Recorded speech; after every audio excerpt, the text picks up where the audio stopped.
Well, hello everybody, and welcome to this week's edition of Metaworld News.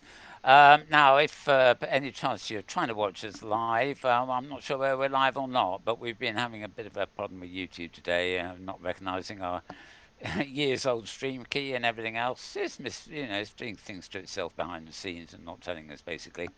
Anyway, hopefully we are live now. But if we're not, since this is about the 18th time trying, we're just going to record it anyway and upload it afterwards if it doesn't take. So anyway, welcome everybody. My name is Mal Burns. That's MAL, one word. BURNS, another word. But at Twitter, you will find me squashed. Yes, I'm always squashed on Twitter. So you go to twitter.com/MALBURNS, Mal Burns. There's an additional feed there too, twitter.com/MetaWorld News. Again, after the show, two words but squashed. Isn't the web, the worldly web, wonderful? Beautiful. Squashes everything. It's Squashes beautiful. everything, including the news. It gets squashed, so it's not recognizable as being real news anymore. With the exception, of course, here. Because here we've got VR. I've got VW too. Mm-hmm. And we've got AR. Yeah, and we've got RR. And XR. And I think there's a few more XRs, but the most I know where important you're thing is, going with this. yeah, the most important thing is in unison, James. We are. We We are. are. Yes, Yay. we are. We are indeed. With all the other R's combined. Indeed. Okay, so this show's going to be bringing you the headlines for the week ending the 11th of October of the year 2020. It's almost unbelievable. We're nearing the end of the year now. And what year it's been, but we won't go there. I've already done enough rabbit holing for the whole day today.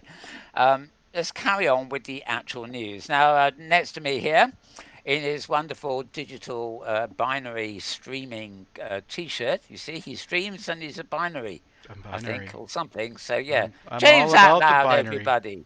Yeah, thanks. James out loud. Thanks for pointing out the shirt, Mal. And this came from a Sansar store, Silfer Handrick store. This matrix style shirt. So Very good. yeah, it's very Yeah. fun. I love these And you had animated a shirts. last. Yep. Yes, your shirt last week was a moving one Yep. too, if I Yep. remember, wasn't It was it? So blinding. That one was quite blinding. yes. Yeah, that is certainly more subtle. It's just like a moving layer on top of what seems to be a fairly opaque fabric. Yep. Yeah. Anyway, good to see some movement behind this desk, other than my lips. Right. Okay. So that's James, and the other thing James does is he picks up my desktop via a separate stream, so he can actually show you what I'm looking at on the desktop. So as I'm going through the news, which is mostly my tweets, by the way, which is why I gave you the Twitter addresses, then you can see what I'm talking about. And if I come across a very big link or something, I'll keep reminding you to go to Twitter, as it were. Right, as I say, I personally cannot. Oh, you never know. I'm trying to resist fiddling around behind the screens here Oh, okay. to see if we're actually online, but really can't tell. We will find out later. Okay, so let's get started. If James cares to move across to my first screen. Hmm. Um, we're doing it for those of you who watch us every week, or at least regularly. We're doing this a wee bit differently this week. Instead of relying on my browser and sidebars, I'm actually using one of my. Well, I use several RSS feed readers, but my favorite is InnoReader and also a Feedly, which we're using here. And if I do need extra links, I'm using Safari instead of Opera. So and also, it's a different system for me here, so hopefully it's a lot more natural and I can talk as we go. Now, as you probably know, we always seem to start the week with this post. It's the XR Week P, which is a roundup of the stuff from the week. Now, this was published on Monday, of course, so all the week being reported on here is the week before. The address is scarredghost.com, SKARREDGHOST.com. And yep, that's what we've got. I'm going to scroll down here just to give you an idea of the news, not from this last week, but the week previous, which may well include a few things we didn't include ourselves. HP and Canon both releasing headsets, as you can see, plenty of pictures in this thing. I'm using a special reader mode here, right, so it's very visible for you. The website is a bit more normal looking. And then other relevant news, mostly hardware by the look of it. Um, Also links, of course, to the pages for all these things. Um, Yep, as you can see, it's a very thorough site, Scar Ghost. Okay, then we get more info and other news to mention. Active LBVR is not dead, yes. I'm not sure. What's LBVR when it's home? Am I just dumb or number of I don't know. players? No, neither do I actually. Um, yeah, it might be something to do with the Facebook thing. So they talk about John Carmack there. Oh dear. Debate on wireless streaming to Quest is high. Talk about virtual desktop, side stream. Nvidia's new cards. VR concerts are on the rise. Um, VRITC is a virtual desktop of WebXR. Uh, Hawaii is going to launch a phone with a holographic display. Forget cameras, you're going to be a hologram already. Yeah, you can go to Hawaii and talk to Obi-Wan Kenobi or that sort of thing. Walking Dead, an epic fail. Yeah, they do. They include they include games here, but no favoritism by the sound of it. News from partners and friends. Anyway, there's a whole load of stuff there, and since it's actually a week old, I'm not going to go into that in great detail. As you say, you want scarredghost.com, and Scarred Ghost is spelled as you can see it here for a change under the headline. Okay, okay, so I'm going to put that one away, and yep, going to put the actual page away too. Right, so we're getting started. Okay, now this time round, I'm not going to start at the beginning of the week. Going to start at the latest and head down. As you can see from this screen, we've got a whole load of nice little announcements for all my tweets as they went up. And when I click on the latest one, which is also from Scarred Ghost, I hasten to add, this was 7 hours ago. And again, I'm simply clicking here and I thought that was going to come up automatically, but maybe it didn't. Okay, here we are. Right. Um, okay, so this was October 10th, which I guess was last night my time, but it's uh, yeah, 11th today. Yeah, that's right. So, anyway, Google 60 OF videos review move inside VR videos. This sounds rather interesting. Um, for a long time, I was kind of knocking 360 videos, saying that they're not really VR. Sure, they've got surround vision and stuff like that.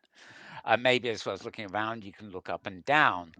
Sort of, and yeah, technically, I suppose you could do a 360 video where you're actually filming inside a virtual environment, and if it was done well enough, you wouldn't know the difference. The real difference is the way they play. An environment is something you walk through as you want to, whereas a 360 video, it's all done for you, even if you are allowed to move up and down and change directions a bit. What Google have in mind here, however, seems to be a combination of the two. They want to allow you to film something that will be, for example, on YouTube. Although whether it will work on YouTube exactly is hard to say. Um, but would have a VR component. So basically, I guess you could. The idea is you could film multiple pathways and stitch them together, so you could play a film, as it were, as a film, but you could get to you could get to places where you, by altering your camera angle or your view, you would actually take a direction of your own choosing. It reminds me of like CD-ROM type games where there's a there's no direct linear path. There'll be, one entrance, 10 endings, and which ending you get to and which routes you take to get there are all unknown to you as you play. But if you actually look at the schematic of the way it's built, it is actually still a linear path, but it's lots of linear paths with overlapping options leading to the end. And I suspect this is the kind of idea they've got here. 360 videos are not VR, a statement I've heard a bazillion times, says the reviewer here.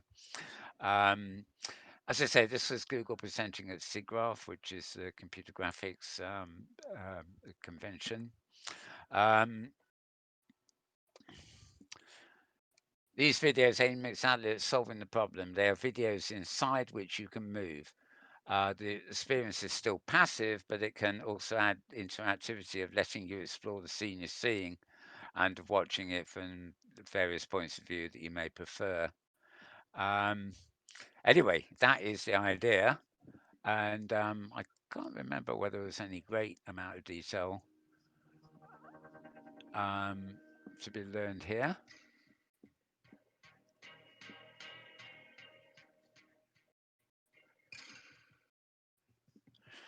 Presumably that's a pause point.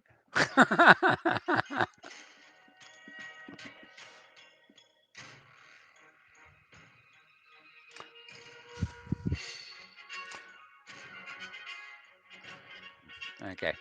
Well, something's going on there. That apparently was filmed with a red manifold camera can, and they're called six DOF videos, and made in collaboration with a. Oh, don't like to say this word, but Facebook. Hmm. Anyway, yes. So go collaborate. Well, Google collaborated with Facebook. What next? A new empire or a joint empire of an existing empire? Sure. Yeah, Google's immersive light field. There's a whole load of stuff. Typically at Scar Ghost, you go in to find a headline, and you end up with a few thousand pages of extra information that you didn't know you needed to know. Um, but you quite possibly will enjoy reading as it goes into light fields and all the rest of it. Um, all of which, of course, connects to the six DOF videos idea.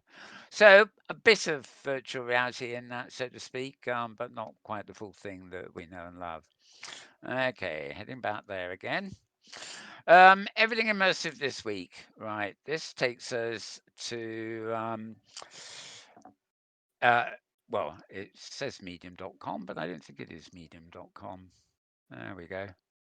Um, dear me, best laid plans here. My windows have changed position slightly, so I can't get to them.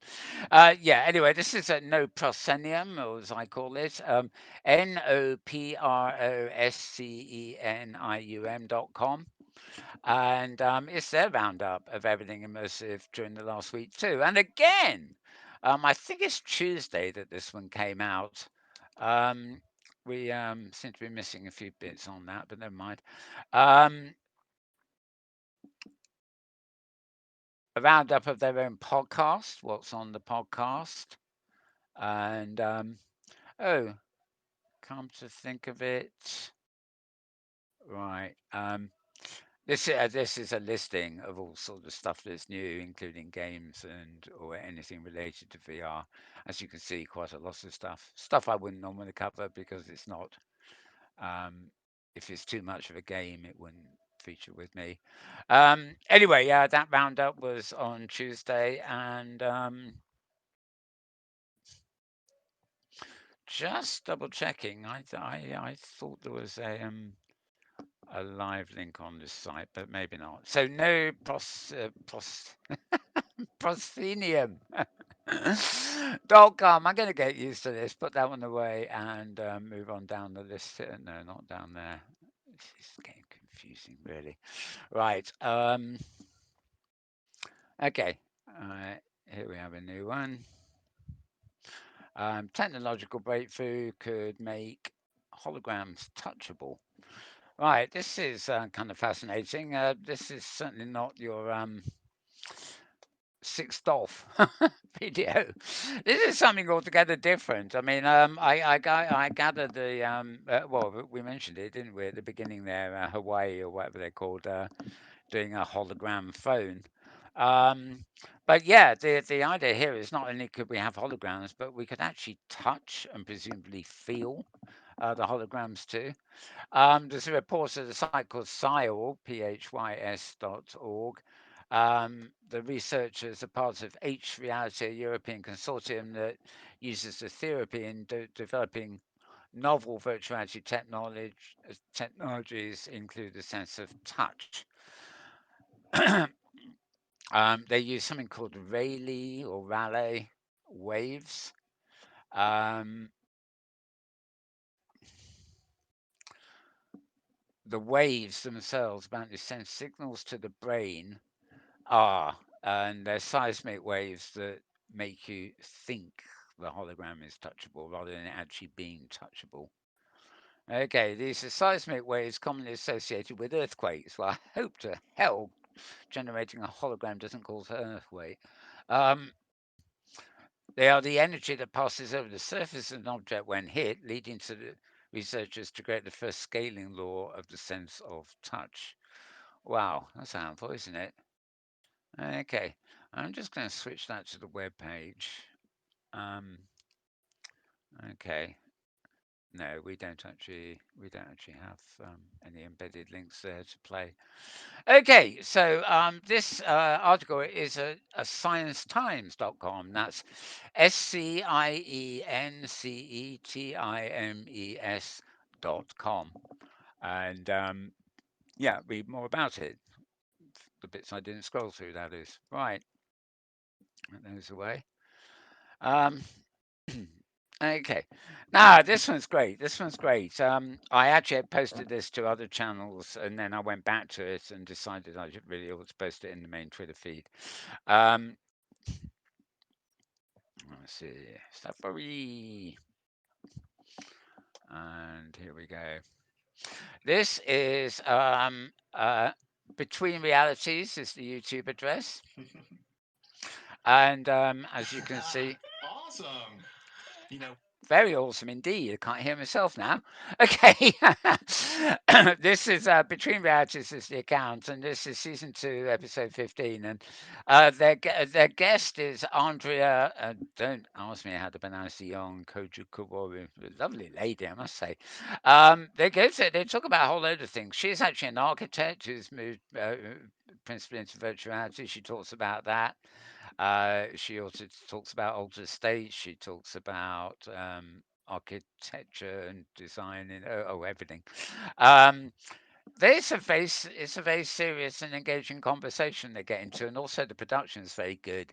You've got these two guys hosting the show in the foreground there. They've got like a virtual desk. They've got additional screens in front of them, and they've got their guest screen which comes up and down as they need it, and it's all very well done. Um, it's 90 we minutes. feel exactly the same Yes. way. And Yep. like you and Kent and a couple of the other guests that we had who Okay.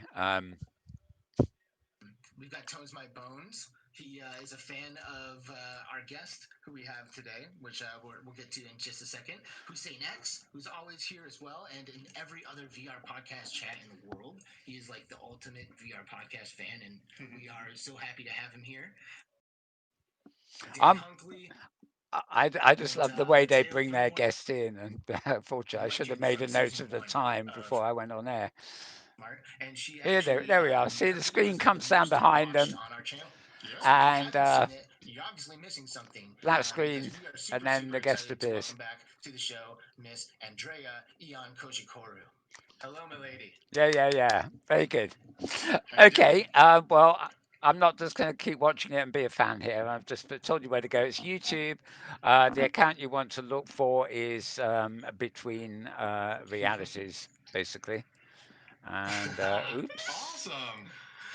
We feel exactly the same Yes. way. And Yep. like you and In case you didn't gather, they were missing her sound at the very beginning there. They sorted it out within seconds and started again. So no problem for them there.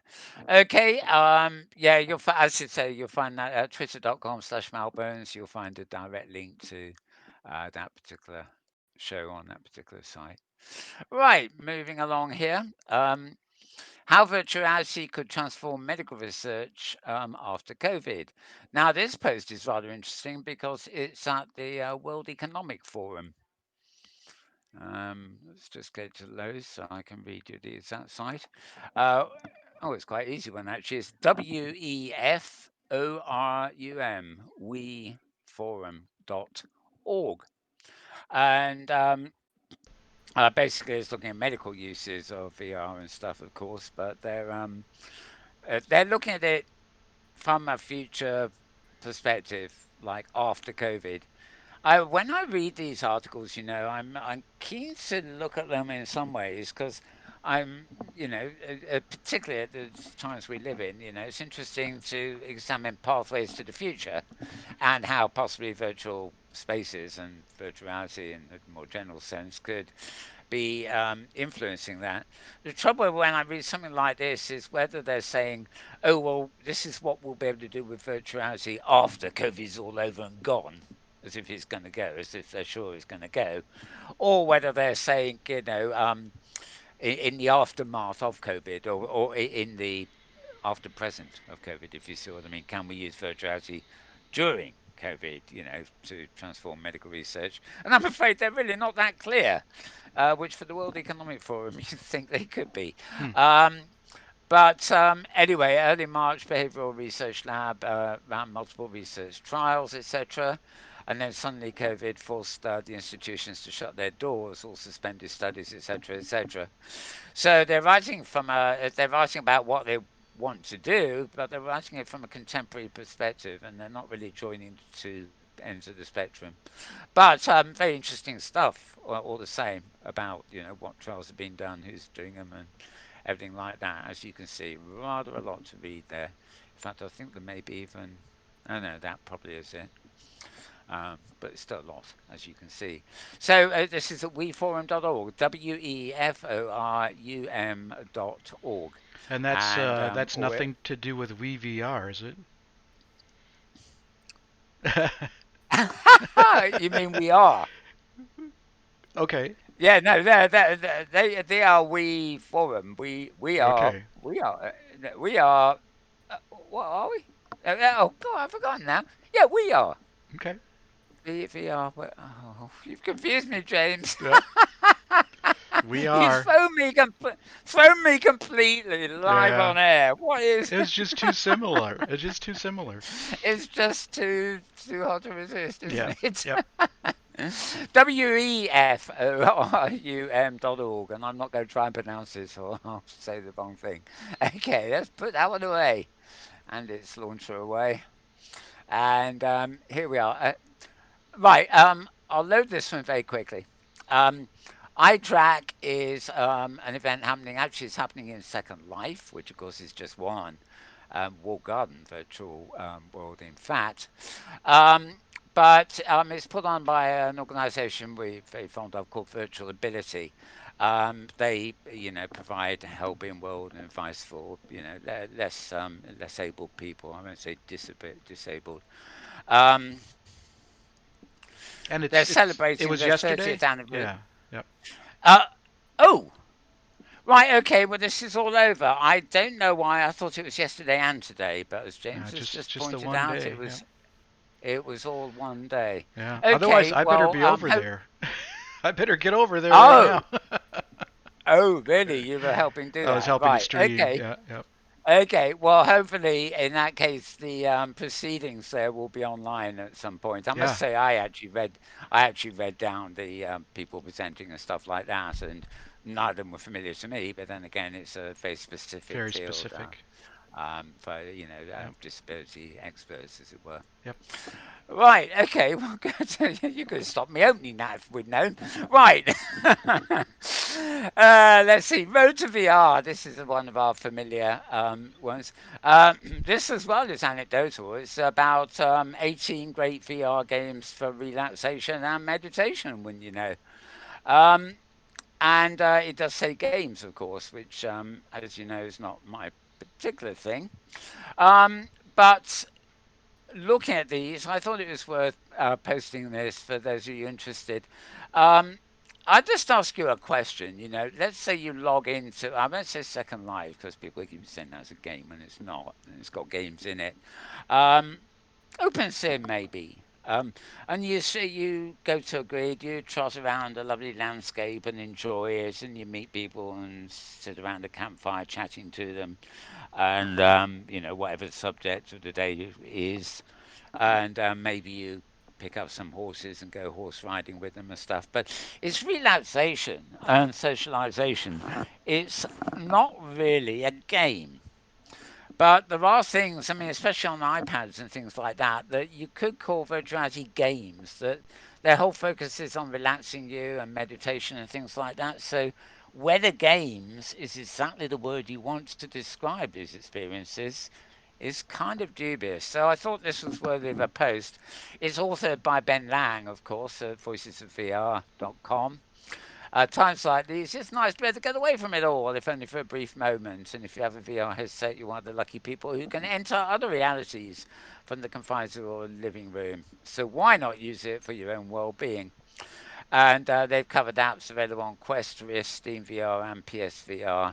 And so they reckon there's something for everyone, including a couple that are free. As far as I know, there aren't any that. Well, it says something for everyone by listing all the headsets. Whether that includes people without headsets, I really don't know. Right. Anyway, here you go. The blue fishing, Google Earth. Some of these things are fair. Well, Google Earth is available without a headset, that's for sure. Hmm. It goes through a few there, and so yeah, this is your thing, or you just fancy going into an app of some sort that is self-contained and not entangled with your social universe, then there might be something here that interests you. I've certainly come across a few things that I wouldn't have called games on my iPad, but I've downloaded them and fiddled with them because they're somewhere between puzzles and chill out. The only game I ever really played was Myst, and even that is in my mind. Was that really a game or was it more of a puzzle? Well, it certainly Mm-hmm. wasn't. It was quite relaxing until it got frustrating. Anyway, etc., etc. So you'll find this at roadtovr.com. That's roadtovr.com,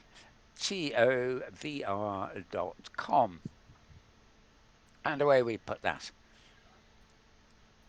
And moving on, VR Breakthrough reveals how emotion measurement could redefine treatment for anxiety, depression, and PTSD. This is AR VR Association. And yeah, this I think 9th of October down in Brighton, Brighton being a little town in the south of England. Um,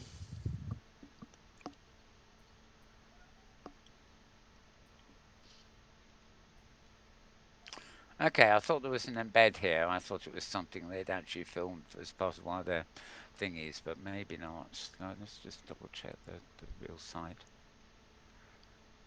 No, it's not there either. Okay, fair enough. Right. Um, okay, more medical stuff anyway. So, revealing how emotion measurement can redefine treatment for anxiety, depression, and PTSD. We already know that virtuality whether in a headset or whatever, just even basic things like Second Life have always, they provided the escape, the distraction for people who are anxious about things or depressed about things. Post-traumatic stress disorder has been treated in quite a few ways. You do have the diversionary thing of putting them somewhere where that doesn't occur, but you've also got virtual reality environments where they try and induce stress as a way of helping people with things like PTSD to overcome. In other words, rather than have somebody wake up dream, dreaming of being in a trench being bombed, because at some time in the past they were, getting them to relive the experience in a controlled virtual environment may actually help them come to terms with it.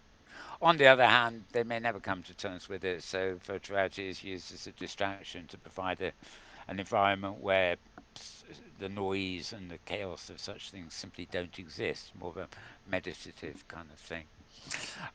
Anyway, this article is fairly extensive. You'll find it at thevra.com,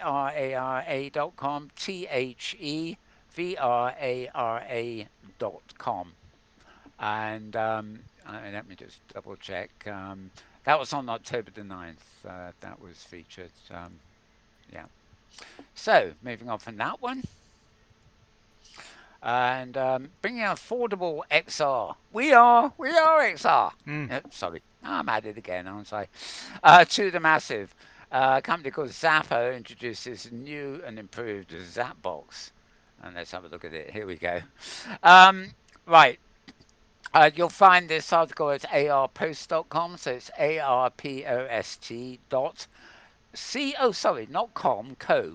We've been through this before, other weeks actually. Yeah, So yeah. yeah, it's an odd thing to get these days. You get things like co UK or co ZA, but not just co. But it does exist. So it's ARPOST dot CO. That's it.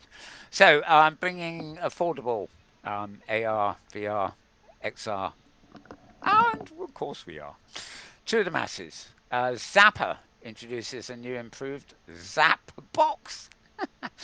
Oh god, it was a British studio. Come on, Mm. be civilized, Zapper indeed. That's not very British. Uh, sorry. There were the pioneering companies bringing XR solutions to organizations and XR experiences to more people. Whether it's through their app or web AR, they're bringing XR to the masses and they're doing it in a more monumental way from now on. They've launched a Kickstarter campaign for Zapbox, which is an upcoming headset. Yes, it's another one. But now we've got, remember at the beginning, we talked about Sixtoff, which was the enhanced video. Yep. Um, Here it's 6 degrees of freedom. Um, That's DOF is degrees of freedom. yeah, maybe it's a difference in the capital letter there. I don't know. Oh, I'm okay. sure it's one to be. Anyway, this is apparently Zappa. What was it, Zappa? Or Zapbox, rather. First 100 donors will who pledge $35 get it at a discount. It's now costs $40 and shipping will be in April next year. Blah, blah, blah. And you can buy bundles and stuff. This, I'm looking at it there, right? Um, it's certainly a bit more than the pair of glasses I always keep saying I want. Clearly that bit is a bit like glasses. I'm quite sure what this does, and then you've got controllers and things, and then you still got a headband, and as we can see lower down here, you can actually see this lady putting the headband on and twisting it at the back until it fits. This next bit I'm not so sure about.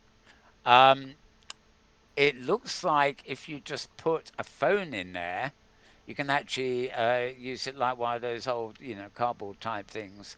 And I imagine that iPhone won't overheat because if you look at it there, the way she's doing it, it's actually at a distance from the glasses. Um, I would have hoped, however, that those glasses themselves would have been a display and maybe it plugged in or operated via Bluetooth with an iPhone in your pocket rather than to actually walk around the street with an iPhone in front of your face. I notice we get two views here, but we don't actually get a front view of her wearing it. Hmm. I wonder if there's a reason for that. Anyway, you get two controllers, walled anchors, whatever they are, camera adapters, all sorts of things. Um, Headset offers world tracking through the user's mobile device. Zappa uses assets already present in the most basic devices. And MR, that's the one I missed out earlier, isn't it? Yeah. Um, it also comes with a Unity plugin for developers. Mind you, that's not unusual these days. People will actually obviously be able to author things that will in Unity that will be optimized to work with this. Um, I've got two feelings. I doubt if I will get one. I have an iPhone, and I could connect this. And I suppose if I found this in a store for less than $50, maybe I'd get it for the hell of it. Um, but I was never ultimately happy with any of the things that had lenses to view my iPhone or Android phone. And I had an iPhone and an Android phone, both of which overheated as a result of being put in, a headset and not being allowed to breathe really. Um, so as we all know, if you can't breathe, you have a problem, don't you? And the iPhone ended up with a screen that needed repairing, and because the battery had swollen like a boil, and the Android one had the same thing, except it was unrepairable. So yeah, I'm dubious to say the least, but I'm sure there's a place in this for people. I mean, until we get very, fully fledged headgear, that is as easy to put on as a pair of smart glasses. I mean, maybe that's the sort of thing you could take on a train with you when you know you've got your phone with you anyway. There's no indication of whether it folds up, mind you, to be easy to transport either. So, another thing, let's just say it's another thing. So, let's put it away for now. arpost.co for that. All right.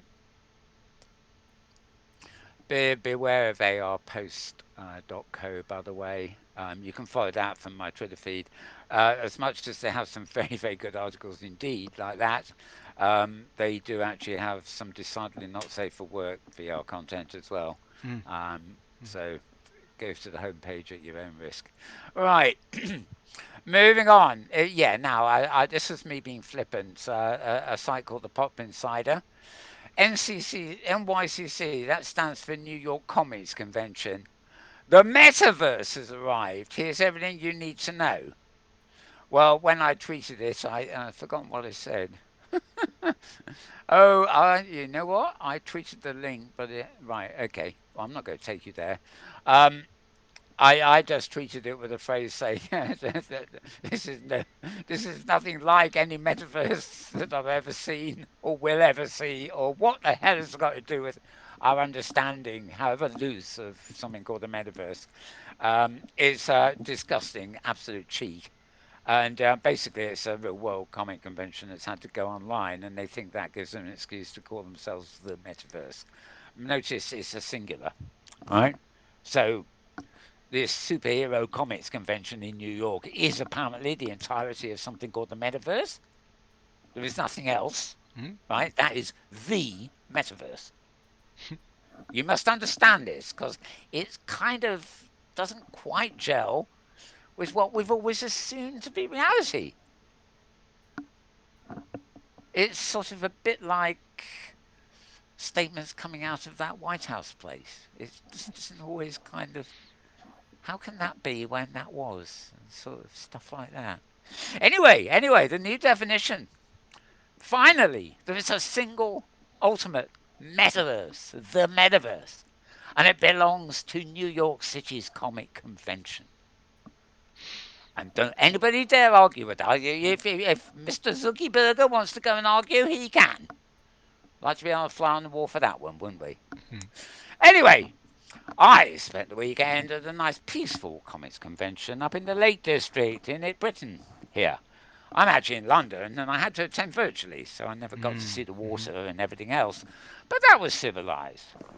Graphic novels, not a superhero or a super costume in sight. No cosplay. Nothing to do with television, which isn't comics. Nothing, just decent independent stuff.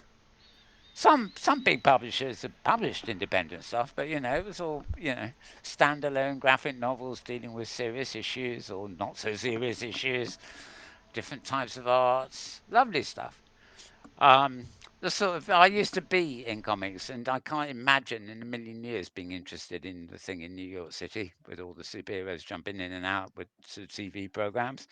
But where were I still stuck in the past, I could easily imagine myself going up to the Lake District for that conference. Anyway, that's my little rabbit holey bit. So let's forget about from now on. Um, Remember, this is Metaworld News. We are not Metaverse Television. We wouldn't be allowed to be I think anymore. I That think would be I if we think were Mal is Metaverse. not happy.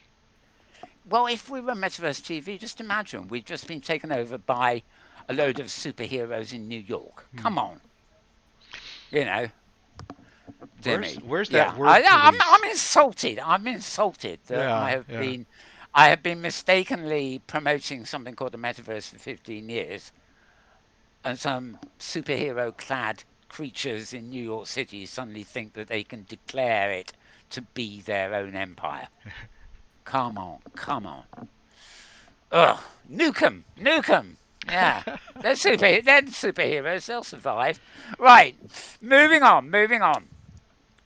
Nvidia, they make our wonderful graphics cards for us, don't they? I'm sure you all know this. Um, okay, they've announced an open beta for Omniverse as a metaverse. Yes, a metaverse for engineers. Uh, Here we are. Right. I kind of almost missed this at the time. I thought this is a bit of a sort of side thing, really, isn't it? I mean, Nvidia's new graphic cards and everything are great, and you know the ray tracing. A friend of mine on Twitter has been raving for the last 2 days. He got some new kit now, and apparently he's um, what is it? Oh God, what's that Lego-y type world? Is it Minecraft? Roblox? Minecraft. Oh yeah, he's been apparently playing Minecraft with one of the new Nvidia cards that uses ray tracing, and he can't stop talking about it. You know, the reflections and the shadows Right, and right. everything his card is doing. You know, so the latest generation is absolutely superb. But this Omniverse, and again, I'm not quite so insulted by the use of metaverse here, actually, because it's a virtual environment, right? Which they describe as a metaverse, right? You know, as part of a metaverse, a future metaverse, but particularly for engineers. And it's basically a virtual space, which fits our thing to a T. Not so much a social world, but this is the line I like. Yeah, here with that picture. The omniverse is where robots learn to be robots. Something. Okay. I don't know. It's a sort of nice line of sorts, isn't it? I don't know why. Sure. Yep. Um, yeah, but you know they're talking about the concept of the metaverse and Snow Crash, Ready Player One, and all the ideal worlds interconnected. You know they're clearly on board with this whole idea of interconnected worlds, and obviously their ability as Nvidia to be capable of creating the graphics that you know technology that one would need for this. Um, Marbles at Night demo showcases complex physics and lighting in their omniverse. It just looked pretty real to me. That could almost be Marbles at Night, couldn't it? Hmm. Well, it is Marbles at Night, but whether I don't know. They view the omniverse as the beginning of the Star Trek holodeck concept. So Nvidia is saying we're realizing it at last.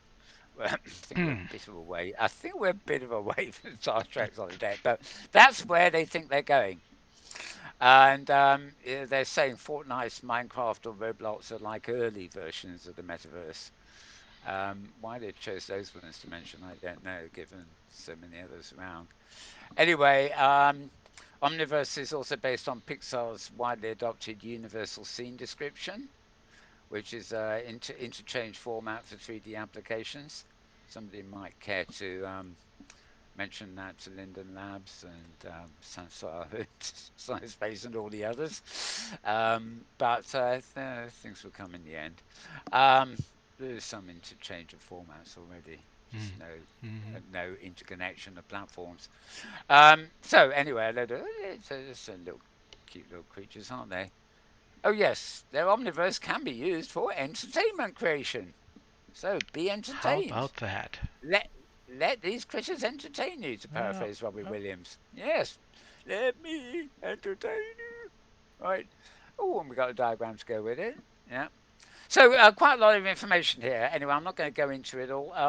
January 27th is going to be a metaverse conference being held by VentureBeat. I'm just going to click through to that if I can. Oh, yes, it's getting there. Right, hosted online, designed for leaders in next gen technology and games. Signed for updates. Okay. Um, just having a quickie look for you for the people who might be on it. Ah. Right. Well, I'm going to a thing with her on Tuesday. She's good. Right. So one, Love Costa, who's of course Mr. Rosedale's there too. Okay. I'm glad I checked up on this. Become a speaker. Become a sponsor. Women in gaming could be good. Okay. Oh, go save page. Open an opera. Oh no! Now I know what's going to happen. I'm going to get mess up everything else here, aren't I? Sorry. This is my fault for Wandering off the beaten path. the metaverse is coming. The metaverse is coming. We've played this video before. This video is got Philip Rosedale, Ralph Costa, I forget who the other three are. But that's actually a fairly old video. Very interesting one, mind you.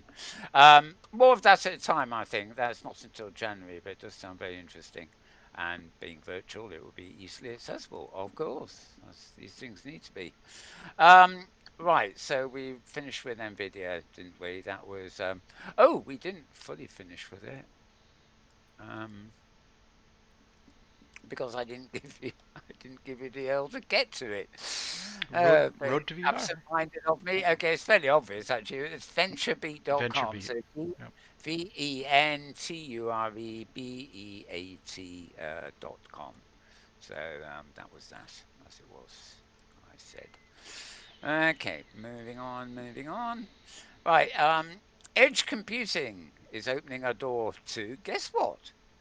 It's the metaverse. Yes, that wonderful little thing. Okay, this is from a site called Samson Next. Now, it does seem to be an open sort of issue. They've got a lot of retweets for this and things. Don't really know whether it's a thing that's really just Samsung. The author of the article that well, this is the site is called Samsung Next, SAMSUNGNEXT.com. And it's about edge computing. But oddly enough, the author is James Wagner Orr, Wagner James Orr, Mm-hmm. who of course from New World Notes and the original embedded journalist of the original Second Life. Um, Talking about the concept of the metaverse, etc., and how recently several converging trends have revived hopes that in market interest and technical capacity that could lead to a viable future for the metaverse, or many metaverses may finally be at hand. I'm afraid if he cares to check out New York's comic convention, he may have to revise that statement because there are not many metaverses anymore. There is the metaverse, but it's not quite the metaverse he seems to think it is. So, Wagner, just check out New York's comic convention and you will understand that the metaverse is now reinvented from scratch and it is a singular concept. Right.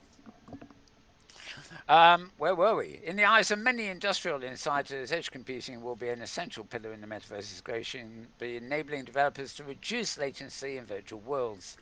Technology could empower new and better devices, new virtual experiences that support many thousands and eventually millions of concurrent users in the same shared 3D space. Combined with technical capabilities that edge computing makes possible, a number of trends are converging to make the metamorphosis, metaverse. Mm-hmm. I just don't even want to say the word anymore now, do I? To make the metaverse more desirable. And also goes on about the renewed interest during the pandemic, the rise of the 3D engines. That sounds like a movie in its own right, It doesn't does. it? Yeah. Rise of the engines. And Mortal engines. yeah, see, yeah, the Mortal, what's it? And Yeah, yeah. well, I don't know, Terminator 2 for that matter. Rise of the engine. The liquid engine, wasn't he? Yeah. And the mass adoption of virtual worlds, he comes back to that too. Again,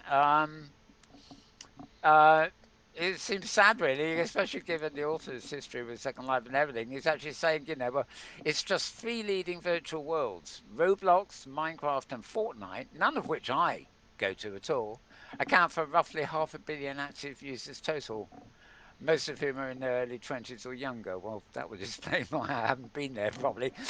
For many of these users, virtual worlds are their preferred social space to interact with friends, challenging both social media and legacy content.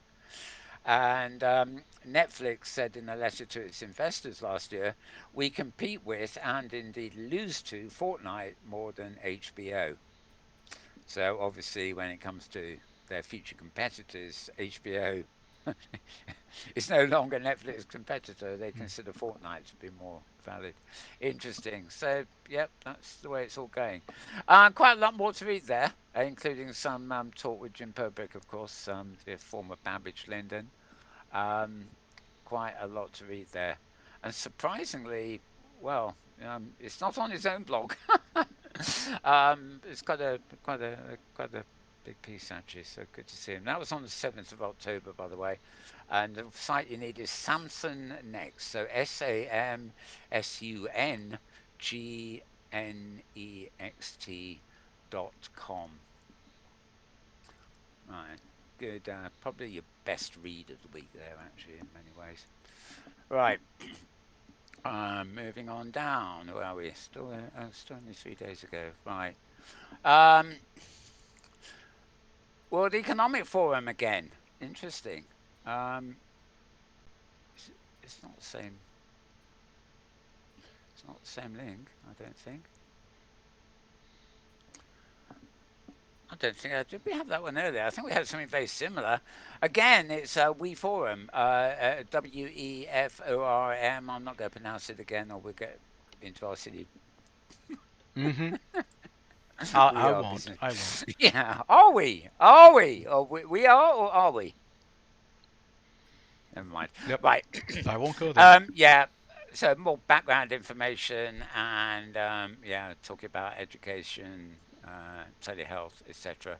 I have a feeling it's quite a whole series of World Economic Forums on virtual aspects of things. Um, so put that one away. It's not self-explanatory, really. Um, okay. Lot here that's under my old system. They're tabs I wouldn't actually have opened, but why not? It's not many this week. Five affordable VR wearables to make your research stand out. This is a site called vrfocus.com, vrfocus.com, and they're looking at the different wearables you can get to help your immersive experience. You can have gloves for touch, you get eye tracking tools, and you've got what else have they got? EEG tools to get into people's minds. Yee. Hmm. What is electrocardiograph? Is it or something? Well, anyway, yeah, there's the mind control, the Electroencephalograph. mind control business. Yeah. Yeah, low exit link 3D visualizer. And tracking straps, belts, and costumes to research motion.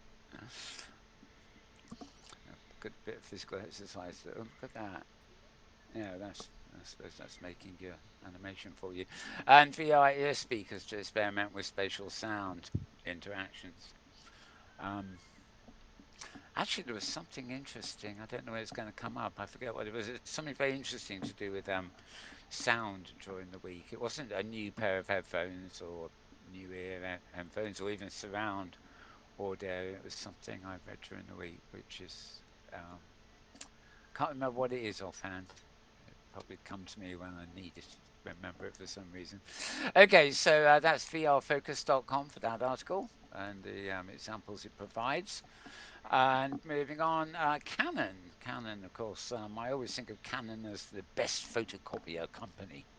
Oh, Forget Rank Xerox, it was Canon was the one I liked. I used to have a Canon copier, and I did presentation boards and all sorts of things. It had lots of things you could do with it. interesting. Um, Interesting. It's the, that and not the camera. The Oh yeah, Canon well then cameras. yeah, they moved to camera. Yeah, they moved to Yeah. cameras, and now they're doing a portable enterprise AR headset. Okay. So they're still around. They're and stuff. The Emreal S1 portable enterprise headset. Um, let's see. So this is again rotorvr.com, and that's the actual thing with their logo on it, of course. Image from the Japanese bit. It currently requires to be tethered to a PC to function, so it's not a standalone headset as yet. Yeah, they tell you all about it a bit more there. It's not a particularly long article. And in fact, I haven't even loaded the readable version, have I? But never mind. Road to VR. Uh, that's why I need to load it. I can't. I can't see the L Mm. Hmm. until I'm in this view. Oh Lord, not that. Yeah, that view. Thank you. Right, it's simply rotorvr.com. I should have known that, really, shouldn't I? We give it to you often enough. ROADTOVR.com, and that's where you'll get that article. And right, moving on down my little scrolly, what's it, bitty thingy. Right, Apps X, they have won a grant basically for to create full body haptics for VR. Um, there we go. Oh, Christ. What? He's having fun, isn't he? He's been, well, I don't know whether it's like filming animation or whatever. Yeah, anyway, they've got a big grant here from the NSF, whatever that is. National Science Foundation in the United States. That sounds right, yeah. Um, Research partners with Virginia Tech and the University of Florida. It's a four-spot project it's called, meant to yield enterprise-class full-body haptic solution combining robotic exoskeleton with microfluidic touch feedback. Mm. The goal is to let wearers go beyond feeling virtual objects, enabling them to move across virtual terrain while experiencing passive and active constraints on their movements. Initial VR applications are expected to include training for industrial skills, emergency responses, and professional sports. Well, that looks heavyweight to me. What can I say? What can I say? The article here is not the longest of articles, but it gives you basic information about the funding and the scope of the project. So yeah, I mean it won't be another 10 years, and what we now call virtual reality, immersive technologies are going to be everywhere. Hmm. Yep. Um, It was, I think it was last week. I had to touch on what was it sort of whenever people ask me, well, what can't virtual reality be doing? I say, well, you can't go to work on a building site in virtual reality. Well, I forget what it was, but we had an article on the news last week that proved, in fact, you can. There Right. is software Right. has been made just for that purpose. I don't think it actually lays the bricks and cements them, but it does a lot of the work for you. And of course, some building sites do this don't have labourers anymore. They have they do have labourers, but they're robots. They're not people. Um, um, uh, well, we won't go into the differences between a robot and a person. No. Okay. There are some questionable characters around who don't really seem human enough. Maybe they're some kind of robot, but I can't we imagine won't what get. you're thinking. I can. I Hmm. can. In fact, let's just have a look at something here. Oh, hang on. Okay, image B. This is a jokey picture for the week. Yep. An orangutan has moved into a derelict church in central London, searching for a home. I don't know where it came from, but a few jobs about Boris Johnson being made homeless. Although Goodness. personally, the orangutan thing reminds me more of the White House incumbent than Boris. Maybe Boris has got the hair, but anyway, Hmm. I need to get back to here. We are. It was, I think, it's in broadcast. Here somewhere. Oh, yes, another bit of news for the week. The US Army is experimenting with AR goggles for their military dogs. No article here, just a picture. Okay, nice. But I thought you might like that one. There's another pretty picture, and oh, right, then whatever picture it was I was planning to show you. Oh Lord, you know what? I know where it is. It's a level up, and pictures. There we are. It's one I haven't filed yet. Yeah, right. Hang on. Here we are. Cartoon of the week.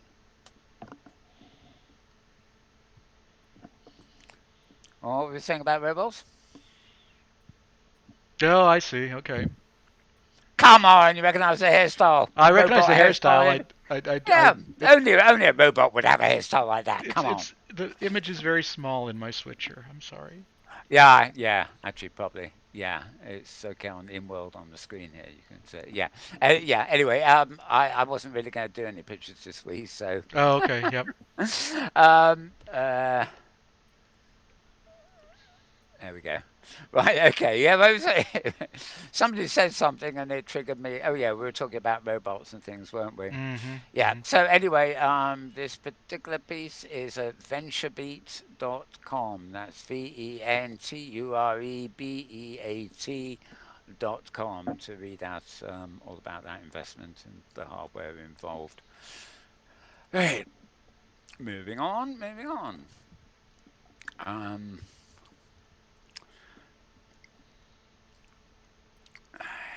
right. VRX. How virtual therapeutics will revolutionize medicine. Hmm. Ooh, that wasn't At all least the bad X then. is after the VR. Yeah, yeah. It's I don't, well, I don't know where I've got to here. Right, tweets with links. This was from me. I'm sure I thought that was an article. Right, okay. Um, yeah, it's a video, so it's in my Twitter feed basically. How virtual therapeutics will revolutionize medicine, and the link goes straight to a YouTube video rather than an article. There is a sort of little article underneath the YouTube video at YouTube, but it was just a video I thought was of interest. So you'll have to go to twitter.com/malburns to find the link for that one directly. Um, okay, a bit of a game here. Uploadvr.com. Again, as I say, I don't necessarily go for games, but sometimes, some weeks, they pop up and I can't resist. This is going to enable me to go to Atlantis when I get round to it Hmm. in a VR game called Right. I noticed there's something very similar to Mist about that logo. I don't know I don't know what it is, but something about it, the Eye of Atlantis. But that could be just sort of my thing. A hybrid production company specializing in archaeological and historical subjects. Um, the team strives to offer an experience that appeals to fans of classic graphic games like Myst and history buffs who appreciate authenticity. So again, it's one of these things. Is it a game? Is it a film? Is it a CD-ROM, or is it something else completely? Well, I think the answer is something else completely, really. It will be available on Steam and in the O Store for PC VR. I think you know what the O Store is by now. Put it away, boy. Yeah. Yeah. No, I'm talking about the tab, of course. Right, moving on. 4 days ago. Here's a nice one. We've come across Vertrix treadmills and stuff before, but this one's actually the first one, as far as I know, from them. Vertuix, that is. It's called the Omni. The professional one's called the Omni Pro, but this is actually called the Omni One, and it's actually a consumer treadmill.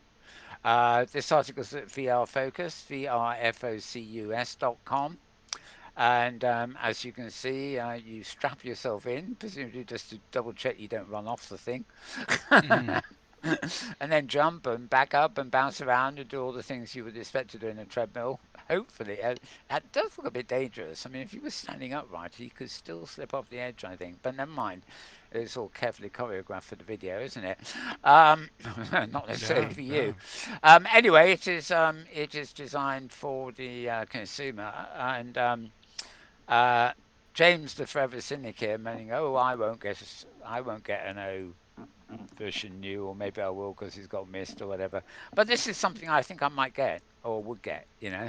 Okay. Um, it's small enough, and I can run around on that thing, and presumably I can put an iPad on it or something. I hope you wouldn't. Oh no. Well, actually, if I had to have a headset, the answer is no. But It was my I first could, thought was, okay. I could see I could see making just about enough space somewhere to put that Mm-hmm. and enjoy using it to help keep me fit in permanent lockdown. Anyway, it will cost for consumers 2,000 US dollars, which is not particularly cheap, but I mean, if it's as good as they make it out to be, probably worth it. Ahead of the launch, they're launching a Regulation A funding campaign that allows you to invest in it. You get shares in the company, and you will get a discount on the final. You get $800 off the actual thing.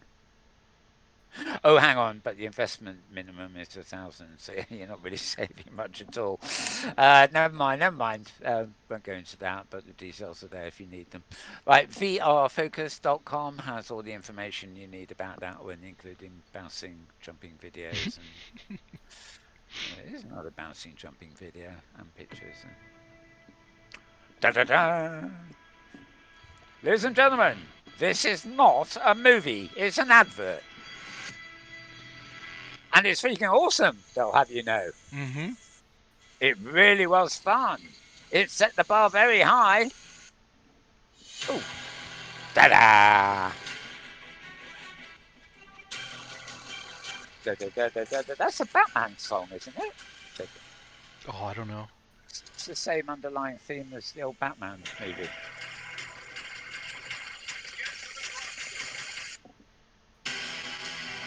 Okay, that's enough. They nicked the background music from Batman there. Well, the original it's like an underscore.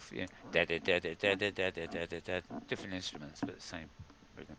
Right, I am fussy, aren't I? Yep. It's okay. I can find fault in everything. Okay. 5 days ago, the Immersive Web Weekly. Um, this was let's see, this would have been Tuesday, I guess, and did I cover this at the beginning? No, it wouldn't have been. Oh yeah, that's right. This one's quite interesting. You can get to it at immersivewebweekly.com. So IMMERSIVEWEBWEEKLEY.com. This actually arrives as a newsletter subscription, and it has a button on the newsletter saying "View on the web." And this link I've just given you is actually what happens when I view on the web. Immersivewebweekly.com. I've very rarely seen this posted as weekly, but I've very rarely seen it posted as a tweet or as a website. It's just mostly via email. Anyway, digital bodies from Ready Player Me, 30,000. Oh God. They're for using Mozilla Hubs, of course, using Wolf 3D's stuff. 3JS releases experimental web GPU support. Frame, they're teaching Wing teaches WebXR full STEM, and WebXR winners from various places. Two communities have created new Discord channels or servers for WebXR. Um, I think. Well, I'll have to come back to this in my own time. I tend to subscribe to every Discord channel and then leave it if I don't like it. Um, and something called Moonrider is sticky. Um, Okay, it's a common demonstration destination for people interested in the immersive web. Remember, the key here is immersive web. These like Mozilla Hubs, which is well, Frame's becoming very well known, but I think in my circles, Mozilla Hubs is certainly the bigger one, as it were. Basically, these are virtual spaces that build and generate themselves on the web. You don't need standalone software um, to do it. And that's interesting information. Um, in just 1 month, over 30,000 bodies were created and used on the immersive web. Now, I presume that's not just Mozilla Hubs, although, oh well, that's from Wolf 3D. So maybe, yeah, maybe it's 30,000 avatars were created for the immersive web using Wolf 3D. Interesting. That's a lot. It is. 30,000 avatars. Mm-hmm. God, that's almost half as many people as in Second Life, and Second It's a Life's had bunch, 15 years to do it. right? Yeah. Anyway, yeah, so that's a useful site to bookmark actually, or go subscribe to their newsletter once a week. Immersive Web Weekly, or one word there, of course, .com. All right, moving on to other things, as they say. Um, Okay, I'm not going to open anything else for this one. It's quite simple. SideQuest announced on Twitter that Virtual Desktop has passed 200,000 unique downloads Mm-hmm. on the side loading platform, the first app to do so. Virtual Desktop basically is just as big screen or whatever it's called is like a movie theater in your headset. Virtual Desktop is like your operating system almost in your headset. It's not, as far as I know, a full-fledged version of Windows or anything like that. Because, I don't know how this works with. I mean, if it's you might know more about this than I do, James. I mean, if it is, if you're tethered, presumably a virtual desktop can actually access things that are on your PC That's correct. in Yep. 3D. Yep. Whereas if it's untethered, there's no way you'd be able to pull Windows into it. Right. Right. It's just like Um, On Live, which was uh, yeah, proposed for Second Life. Some other for a computers stream. running, and you're just seeing the screen of it in your Yeah, I see. So that, yeah, right. So yeah, you had Firestorm and things too. right. Yeah. Right. Oh yeah, the idea is good, but you're not obviously not going to have the freedom and flexibility to just click on a duplicate of anything you've got on your own desktop. It may not quite work that way It comes because close. I mean, you can operate your yeah, desktop, through the. It's kind of like a repeater, I guess. Is that something that would make sense? It repeats the desktop to your VR, but it also repeats your hands to control the desktop. oh well, I mean, on the on yeah, there are stuff here like I can send what I've got on the Apple screen here to my TV at any time. And Windows too, for that matter. And I can my drawing tablets and stuff. Yep. A Yep. lot of it's all interconnected. Some of it's near field communication. Some of it's Bluetooth, and Hmm. some simply means that both devices have to be on the same wireless network. And one's a server and one's a receiver, Yep. or they can double up as both. Um, yeah, that's fine because the thing you mentioned was obviously an instance of something like Firestorm in the cloud. Hmm. Whereas if you can get to your desktop, tethered or otherwise, then it's a local connection, which, as you say, it would really just stream one device into the other device, Yep. but allow you but a two-way stream. Yeah. Yeah. If I wanted to do Okay. this I until program in VR, which I would like to do, I would have to somehow see my desktop with OBS and the different sources and be able to switch it from within VR. right. And I would need something like that to operate the desktop whilst my head was covered with a headset. Yeah, I've noticed that in watching films that have been made in VR. I don't mean Yeah. films made for VR. I mean, where people have been in VR and they've been streaming, Yeah. and nobody seems to, it's just so obvious. Right. They're just that taking the they, stream of what they're seeing, but they're not yeah, they're they not switching a program yeah, out for and the. they're not Yeah, handling a camera in any way that could be considered a broadcast you're camera. right, right. You know, Yep, it's wobbling all over the place, basically, yep. just as they are. Um, yeah, I know what you mean. I think from a broadcasting point of view, that could be done. If it was a few years ago, when I had many more people working with us, and I was up to doing a lot more as well, for that matter. Um, I could see doing it by a mixing and matching on the broadcast. So, Hmm. as you know, if you're in an ingest server or something, or like live stream, you could have somebody come on who's broadcasting in VR, and you could introduce them and frame them as a segment, and then move back to an ordinary avatar shot or an ordinary webcam shot or graphics or whatever. It's about mixing and matching sources. So, I remember that was it. It was Dizzy Banjo, the musician Robert Thomas, who was Hmm. in Second Hmm. Life. Oh, it must be about a decade ago now. He used to come on the show quite often, normally on just webcam. But one day he was working on this sort of sound thing in Second Life, and instead of coming on and telling us about it, he actually managed to broadcast his Second Life desktop into what was Mogulus's live stream operation that we used at the time. And it was like a screencast effect from Second Life, and he actually walked us around the whole thing, talking through and giving us the sounds of this audio experience that he built. And it's one of the first times I think on that show at the early stages we'd actually, well, I say done something that ambitious, but it was actually down to him. He just rigged it up and Mm-hmm. came on like a normal camera. Right. But it's an early example of the way that could be mixed and things could be mixed and matched. I mean, if I had somebody come in on the camera from inside a virtual reality headset world, then I can imagine enduring that experience while they're talking for 30 seconds or a minute or something before we switch back to a more professional looking studio. It's that you're taking something that looks a bit amateur for the modern age and then encapsulating it in a way graphic designers have always done, to make it look better than it really is. Mhm. But anyway, yeah, I'm rabbit holing again. Oh dear, I should just start doing a class on how to rabbit hole about sensible, Ah. how to rabbit hole. Down the rabbit hole with Mal Burns, Uh, episode 5008. right, right. You know, there's a market for everything. There is indeed.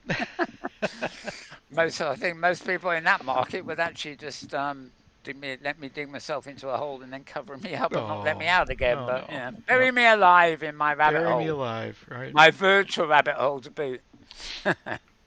Anyway, that article you'll find at uploadvr.com. We know that one off by heart. So uploadvr.com and 200,000 unique downloads on SideQuest for a virtual desktop there. So it's a fairly good, pretty much of a landmark, I think. Yep. Right, can't have much further to go here. Yeah, this was all 6 days, so that would be about it.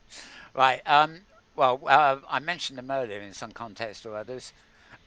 This is a platform called Roblox. I've never actually used this, but as we said, this is one of the top three Hmm. virtual spaces in terms of users, a younger demographic as a rule. You can find this article at theverge.com, theverge.com. And yeah, they have big plans for virtual music events. This kind of, I guess, is the same brief that Sansar, where we're broadcasting from here, has really, since they were bought out from Linden Lab and are now independent. They do other things. They allow us to do this show for one, but their main thing is events, user created events that are just fun events for the users, but also a great number of professionally paid for events that you don't always find even on the what's on list here. They're booked by a company. Sansar sets this up for them and sets up private links for the people attending, and the events actually happen outside the public space of Sansar, but it's very much that events are very much their thing now. Right, well, Roblox here had an American pop store called Ava Max with a virtual fan meetup, and 1.156 million unique players showed up. Hmm. A peak total concurrency reached 166,620 people. And that's just the start of a plan to make music an integral part of Roblox. So, by comparison, with almost anything else going, it sounds like these Roblox people are onto a pretty good thing. Whether I would enjoy myself at these events is another matter entirely. I've finally learned that the stuff that 18-year-olds like is actually not particularly into my cup of tea anymore. I lasted a long while keeping up with stuff, Mm. Mm-hmm. but there's some music that teenagers like nowadays that I'm afraid, Well, remember, I'm the granddaddy age, so I lost, I lasted as a trendy person until well into my middle age. That's pretty good. Yep. Yeah, pretty good gang. I deserve to disappear into ambience now. Right. Okay. Article about it really. They're talking about they're also referring to Travis Scott. Now I did see the video of that stomping around Fortnite's island, and I didn't see the weekend performing in TikTok. I've heard the weekend. They're actually I quite like them, Yeah. but apparently that was more of a ghostly CG animated avatars. Mm. Um, Yeah, the TikTok thing came out of center, sort of every 9 out of 10 posts mentioning TikTok were also mentioning the White House out incumbent, and yeah, and then 1 out of 10 mentioned this huge event that it was still happening on it. Um, yeah, we'll see. Um, okay, it's not a kids thing. They explain it's a youth platform. Right, Okay. when do you cease being a kid and become a youth? Teenage, maybe? What's a 12-year-old? Are they a kid or a youth? Oh, don't ask Because me. youth means young, right? So actually, technically, I've heard politicians and schoolmasters and things refer to kids as young as 6 as youths. It's usually males too. They I apply don't the think word it's youth well to, but defined. All I yeah, know is that exactly. their frontal cortex is not yet developed. As a parent, that's my insight. Yeah, that figures right. Okay, so anything that's not yet fully developed is a youth. It's a youth. Yep. Oh no, no, it's a kid. A kid. No, no. I'm confused. Yep. See, the age of majority is 18, Right. but That's too early. ma- many, but many 18-year-olds still behave like kids. They haven't even grown into youths yet. Yeah. Yeah. There. But depending on your definition of youth, Right. Right. Um, but this is more a problem with modern society than the definitions of any. Yeah, hey, My let's youths are let's grown, so I don't have to worry about it anymore. yeah, exactly. Yep. Don't have to worry. Them youths is not youths no more. Not youths no more. Not no youth no more. Yeah. Right. Well, I have a friend of mine who's a music producer, and well, his name isn't really, of course. His name's actually Martin, but his moniker is Youth. Oh. Okay. So, on the albums and stuff, it says Hmm. produced by Youth. Uh, Fun. Not me, a few people know his real name, but his presence on networks under his real name is separate from Youth, the producer. So there you go. Yeah. So it's all it was an odd name. I think there's a second I think there's a DJ or something. It's called DJ Youth too in Sure. South London somewhere. But it stood out because it was almost an anachronistic reference. You very rarely hear people in the real world referring to youths anymore. Right. I mean, I suppose a police chief on a press conference might say, there's a few rowdy youths on the streets or something, but it's a word that's not in common everyday language anymore. It's not. I mean, it's known and it's in the book, but it's not a word people think of. There's quite a few four-letter words that are in the third word in many people's sentences these days. Whereas when I was young, it was unheard of to mention those words, but it just sort of changes. So the phrase when I was young, people referred to me as a youth, and I would probably not really have noticed because it wasn't an insult or a praise or anything else. It was just a word. But now I never hear it. I mean, I really, you know, it would need to be a police chief or politician or something of a certain ilk that actually still use the phrase. Anyway, moving on. Rabbit holes do beckon today, don't Mm-hmm. they? Mm-hmm. I thought I'd actually been down all of them before I came on there, but never mind. Anyway, yes, so Roblox has big plans for virtual music. You'll find that article at theverge.com, TheVerge.com. And we'll put that one away now too, as we move nearer the end of this section, so to speak. Okay, I'm going to go fairly quick here, I think. Um, this is a site called Silicon Republic. I will load it just to check that I got the full URL, but I think it's just siliconrepublic.com. Um, yes, Silicon Republic, all one word. So it's a S-I... Is silicon one L or two? It looks like two, One. but I don't think it can. Yeah, Oh, it is one, isn't it? Yeah. yeah. Sorry, I've got my glasses. Don't magnify that well. Right. Yeah. SILICONREPUBLIC.com. So Silicon Republic, or one word.com. And this is about Waterford Company VR Education. They're using the Engage platform to host a major online event backed by the United Nations, the World Health Organization, and others. It's an Irish company. Um, it will be used at upcoming younger event held from 24th to 25th of October. So that's still about actually it's more than a fortnight away, I guess. Um, Led by Bridging the Gap Ventures, the event supports and World Economic Forum too. Sorry, I'm just trying to find out where the hell you go. Um, okay, following up from Engage using VR education used Engage at the European Commission at the end of September with 70 delegates, and they're following it up. Okay, well, nice to read about it, but it doesn't give you a clue really where you actually go unless it's that younger event.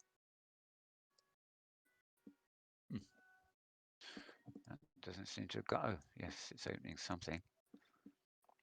Live virtual premiere VR spectacular October 24th. Here we are. Save your seat. Be part of a global event for impact.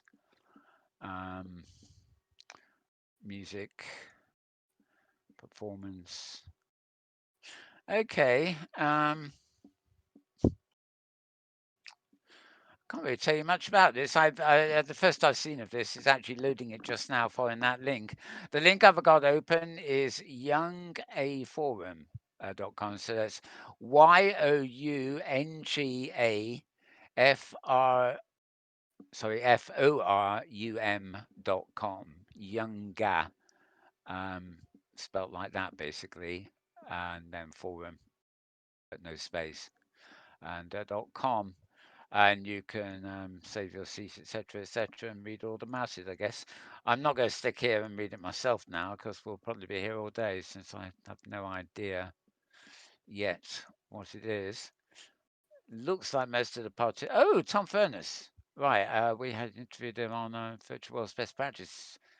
He gave a right, so he's a good speaker for sure. I don't recognise any of the others. The future we want, the action youth needs. Participate in immersive VR performances with peers around the world, etc. Full VR, 2D avatar mode, and the live stream. Okay, this could be quite a major thing. So I'm going to, I'm going to go back, right? If you are going to my tweets, basically this is siliconrepublic.com. You can get to that article via my tweets. And to get to the page I just showed you, which I will be going back to as well, then you follow the link that you'll see there to younger event, or let's just double check. Yeah, there it is on the real web page. Okay, so siliconrepublic.com for that one. Where's that? It's exciting coming on there and actually discovering a page you haven't seen before. Right, okay. Now, Vicara, again, VRARA, um, have been holding their Globit Summit on XR technology. It was a pay to get in thing generally. I think it was the week before last. Um, I during the same week I went to their Birmingham chapter, which was I go to the Zoom call they have every month, um, but not to this one. But what a cheeky frigging it. Okay, another behavior I wasn't expecting there from Safari on the Mac. Okay, if you basically go here, which again is arpost.co, we've been there before, arpost.co. And this is quite literally an overview of the Global Summit. So the Global Summit is actually over, but this was published early in the week as an overview of what happened. They said they had 10,000 registrants. Um, took place in June. I think that's. Oh no, the first event was in June, and the second one happened the other week. Yeah, okay. Um, so it rounds up their news, their announcements, some of their embeds, their keynotes, and stuff like that. So it's basically a roundup of that. I mean, if you're on the serious side of VR and interested in even more than virtual spaces and stuff, this is quite a good roundup of interesting stuff. Um, you know,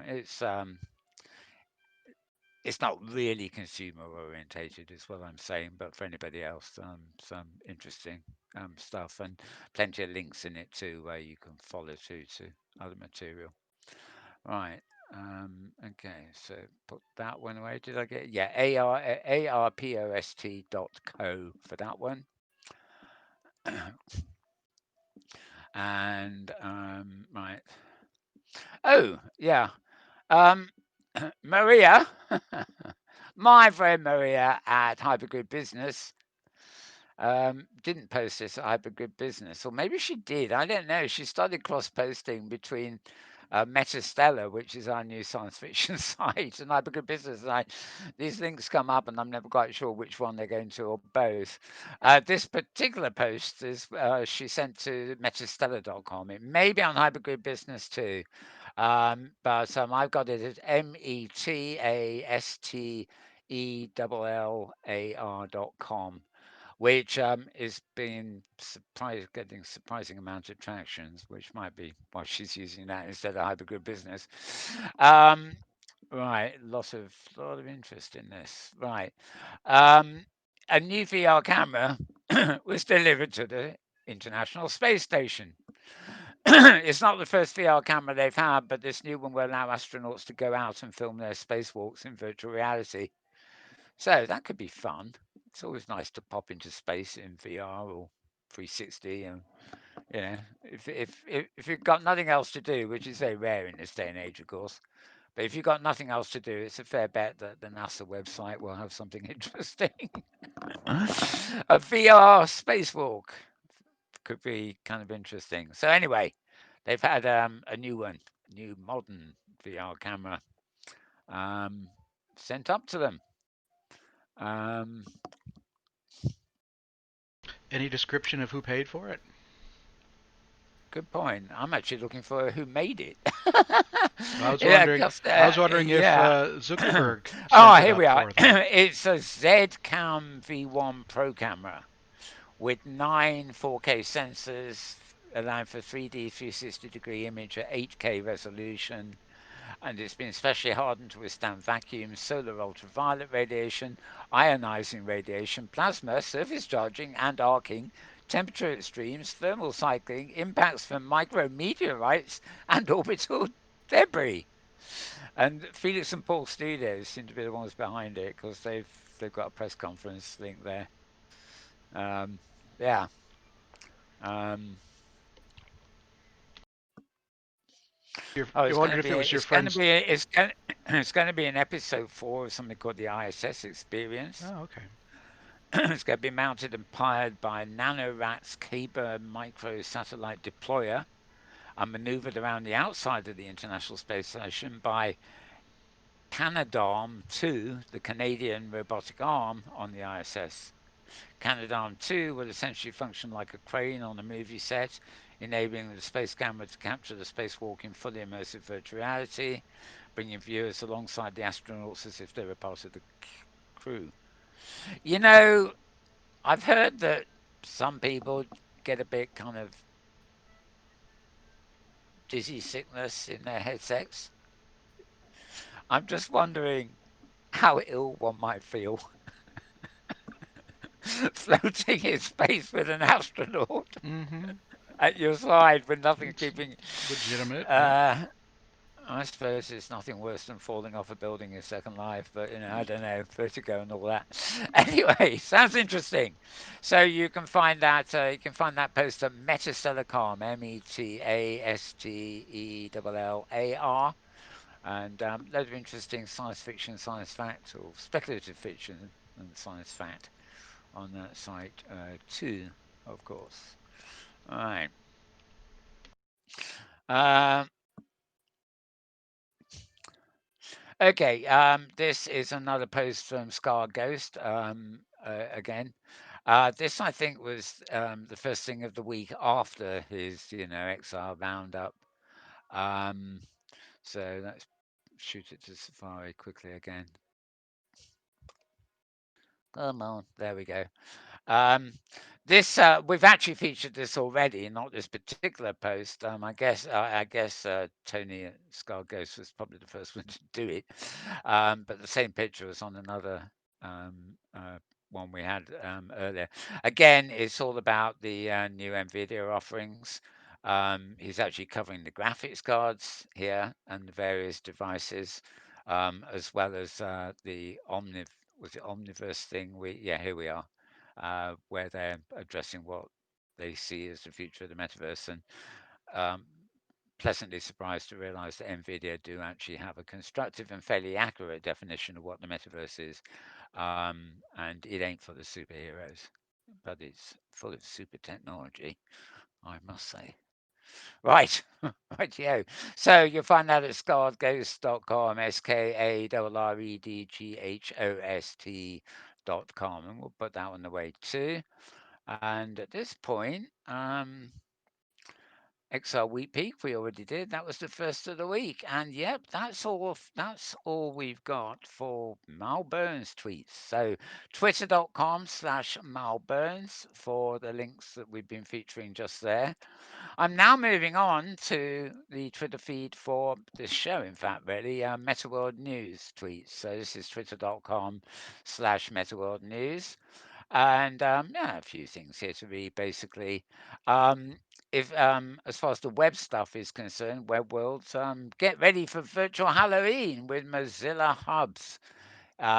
This is one of the web-based virtual places. You don't need anything other than your normal web browser to actually get there. I think it supports virtually all web browsers now.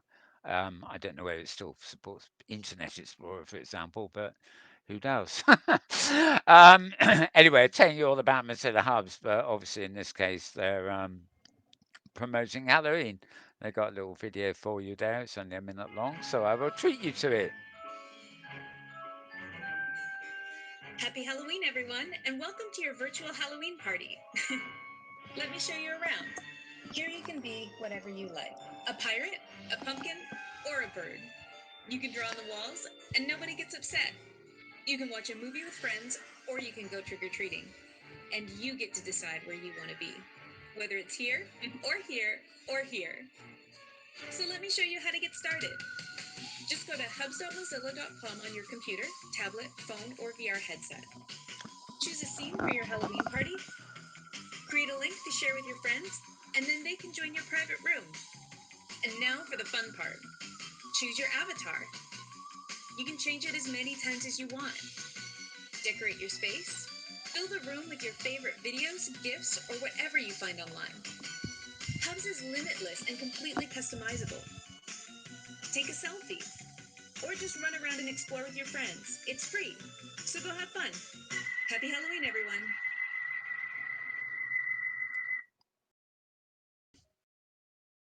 Oh, there you go. All very cute.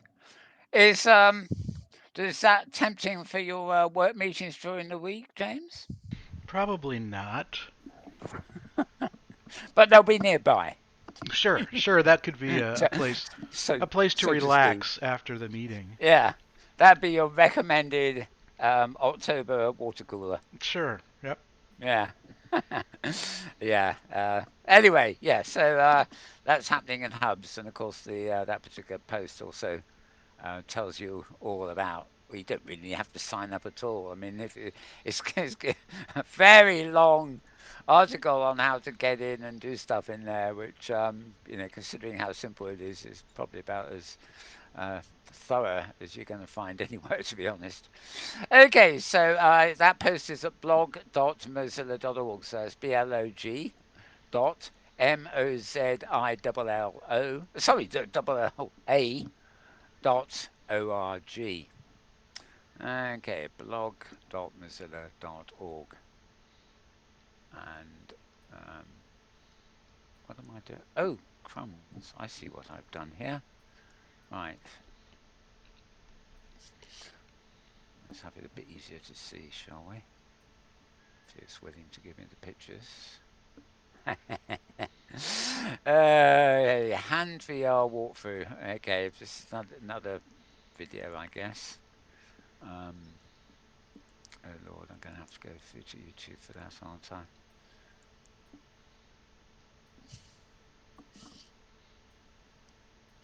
Um, right, now this is a virtual reality walkthrough of something called the Hand. Now, this is in the space we're in at the moment, Sansar. It's by somebody whose name is familiar from years and years ago in Second Life. Her name is Brino. Anyway, we're landing. This is showing her landing at the Nexus. This is even when we logged in for the show. This is more or less where we arrive. I see it on the flat screen. James probably sees it like this when he's in his headset. Mm-hmm. Um, Pretty much the same so far. Um, but I can tell from the way the camera's moving that uh, she's fanning around with a camera on. This is filmed by Bryn herself, I hasten to add. Um, she doesn't seem to have quite figured out how to get to her own place yet. Oh, she knows how to wave anyway. Um, Teleport, hold and release. It's okay. This may be. Oh yeah, it's 50 minutes long. So I'll tell you what, we'll jump ahead for her. Mm-hmm. And this is her build, the hand in Sansar. And well, basically, she's showing us all. She's showing us around her own build here for about 50 minutes. Um, she's handling the camera fairly well, and there's not too much obtrusive The stuff young getting in the girl way was of the known as film. Flit to some and Flutter to others. Today she had discovered, on her explorations, a long sought after treasure, which she now had safely packed within her suitcase to bring home. On her way back, she stopped. Okay, so like in Second Life and elsewhere, most of these installations are not only just graphically nice to look at and everything, but they are actually stories too. And obviously, in the process of wandering around the hand here in Sansar, she's actually narrating the story that kind of goes with it. So great stuff. That right, you will find that. I remind you that all the links here are at twitter.com/metaworldnews, and it will take you to the relevant links. I didn't read it out for you, but I'm clever. I remember it. The Brino, her name is Bryn, and then O is OH. And that's her ID on YouTube if you want to subscribe to her videos too. So um, missed that one, but better late than never. Okay. Right. This is a. note from Vicadia. When Philip Rosedale's last virtual world venture, High Fidelity, folded, it sort of reinvented itself as an audio kind of affair. Um, how interesting. Why haven't I got? Oh, well, it doesn't matter.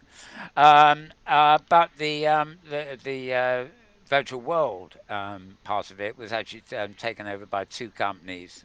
Well, the open source part of it. It's been used by a lot of different companies, including Kitely, better known for OpenSim. Um, but Tivoli and Vicardia here have sort of run with it. Vicardia is closest to Philip Rosedale's one in the sense that a lot of things, legacy things from Philip's version, are still there, but they're disappearing rapidly. The other one, Tivoli, is built from scratch, so at first glance, it's lacking a lot of what was in the original High Fidelity. But on the other hand, it has stuff that wasn't in the original, if you see what I mean. So swings and roundabouts, really. Um, but basically, this is their latest blog written by Kalila, who is going to be with me on the panel at the OpenSync Community Conference, by the way. Although I think she might, I noticed from the email she's actually applied to give a presentation of her own as well. So might be seeing a little bit more of her in the short near future. Um, yeah. Anyway, so this is basically all you need to know. This appears to be the front page. It's just the latest news sort of thing, but it's the front page of Vicadia.com. So vircadia.com. And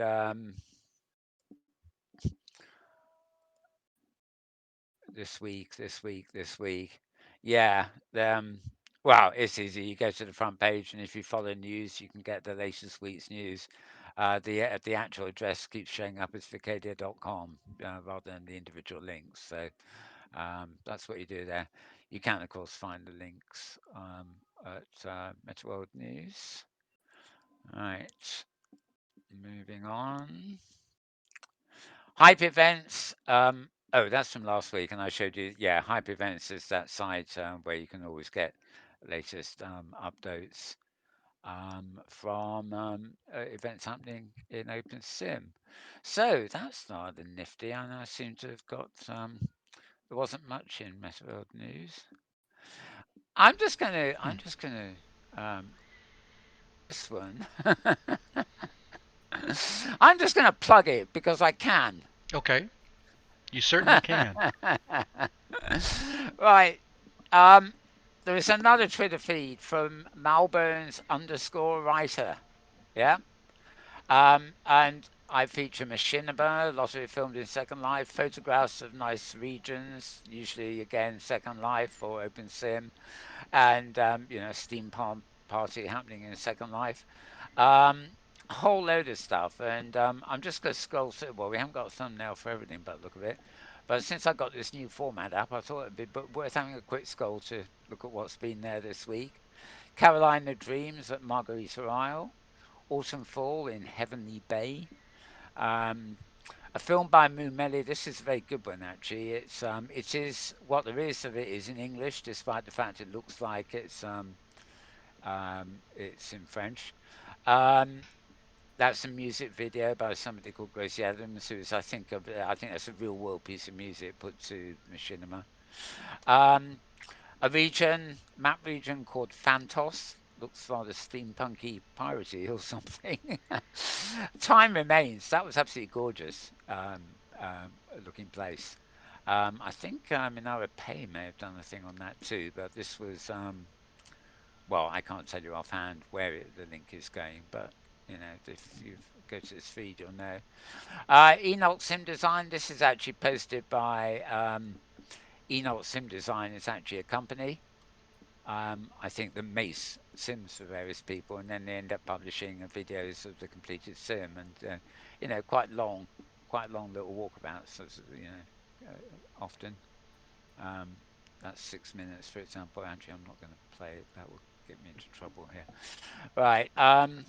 In Pay yourself, looking at Itanka's project in Second Life with a thing called a Space Oddity by Carly Applewhite. Um, Halloween Rock and Shock, Rebel Yell concerts there. Um, um, this is just a photo from Flickr of Second Spice is the name of my blog, or one of my blogs where this stuff ends up um, in quadruplicate by the look of it. Sorry about that. Right, Soul of Dreams, and most of these are links to blogs that do photo coverage of different regions they found that they like. Snuggles Forest, for example, that's another nice one. There's a regular site called Simploring. More art in Second Life, Space Odyssey again. Um, Tokyo Funko in Second Life, that's which is it's a sort of music video sort of thing filmed in Second Life. Oh yeah, there was some blog awards this week, the Second Life blogs. So there's a link there to details of those. Inara Pay, Time Remains in Second Life, lovely, lovely photographs from there. Mandori Bay, um, another map region. Highlights from the Second Life destination, guys. That's one that's actually published by Linden Lab. And Halloween the Musical. That was fun. A region called Rugin, um, right, Costa Verde, Dead Man's Island, Paris for Ara, um, David Heather, that's an art exhibition. Gemini Paradise region, Spellbound Academy, which is a Halloweenies kind of build. Fillory and Further, just landscape there, very lovely landscape. Poppy and Thus at Third Eye Gallery in Second Life, that's one of Inara Pay's blogs. She covers a lot of the arts openings in Second Life there. Let's see, coming down 3 days ago, Jacob's Pond, right? Breath of Nature at Serena Falls, Blue and Jubilant. That's a video on Vimeo. No preview for that. Um, more arts. Not all of them have thumbnails, sadly. Paths of Darkwood in Second Life. That was a goodie. And again, it's an Arapace blog. I think a few other people covered it too. Very attractive looking place. There we are. More photography, care of my Tumblr and Flickrs. Let's see, moving on down. Dark Matter at Halloween. Another kind of Halloweeny bit. And hey, where's my screen going? Need to move my mouse. Dreamworld Mermaid. That's a map region. Animals on Earth exhibition at Nitroglobus. Dead Man's Island, Others Chronicles. Again, we're on the Halloween theme. Others Chronicles also goes to Forgotten Souls. She basically decided to visit a load of different other Halloween places. Dead Man's Island again. Inara looks at Raging Graphics in Second Life. And music schedule for Cultivate Magazine's October events. Art in Second Life, a Third Eye Gallery. Um, again, region called Gabriel 3. Uh, Dyer's Southern Twilight, that's another region full of photography. Art and Ecosystem at Nitroglobus, that's in Arapace. Rugen Island in Second Life, that's a destination, but it's an Arapace blog again. And 6 days ago, here we go, Hexagonia, Virtual Cyber Paradise. An interview with a Second Life personality called Lady Darkana. That was quite a long one. That's a YouTube video, of course. Um, I think it was anyway. And Pumpkin Town, the name like that is obviously Halloween, isn't it? That's another one from Ava's Chronicles. And Costa Verde, SimTip. Uh, there's another one for the same location from a different blogger. You and Me, that's actually a destination. And Digital Art in Virtual Worlds is one of these blogs, but they had a special one called SL Random Snapshots. It was just a long blog of random photographs that they couldn't fit in anywhere else, basically. The Forest Far Away, and yeah, it goes on and on. That was it, more or less, for last week. I'm obviously not going to go down all the previous weeks here, but that feed is pretty much as full as the other feeds, if not more so sometimes. but it is a very specific thing for people that are fans of Second Life or just general landscape and machinima, basically. So that was my little extra for you there while we had it available. I'm now going to move through to Discord, where I stash a few sort of links that aren't otherwise sent up. The first one I get here is Alt Space V. Oh, no, I'm not going to follow that one. Um, it was a discussion in Alt Space VR called The Social Dilemma. But to open that would mean opening the alt space page, so I'm not going to do that. We have a podcast called the VR Podcast, Reality. Um, its full name is F Reality Dash VR Podcast, and let's have a quickie look at that here. Um, Like a 1080p LCD panel. okay. It's like old Um, school, but it's rare. It's like like super many of rare. It is these, super rare. It Yeah. is super rare. It's a really nice find you got there. come on, Yeah. there we are. Yeah, like many of these, they are very involved with games, but they do actually have some interesting conversation about other things. They talk about VTubers and virtual desktop working on Quest and things. Where it was actually James helped me mention that earlier.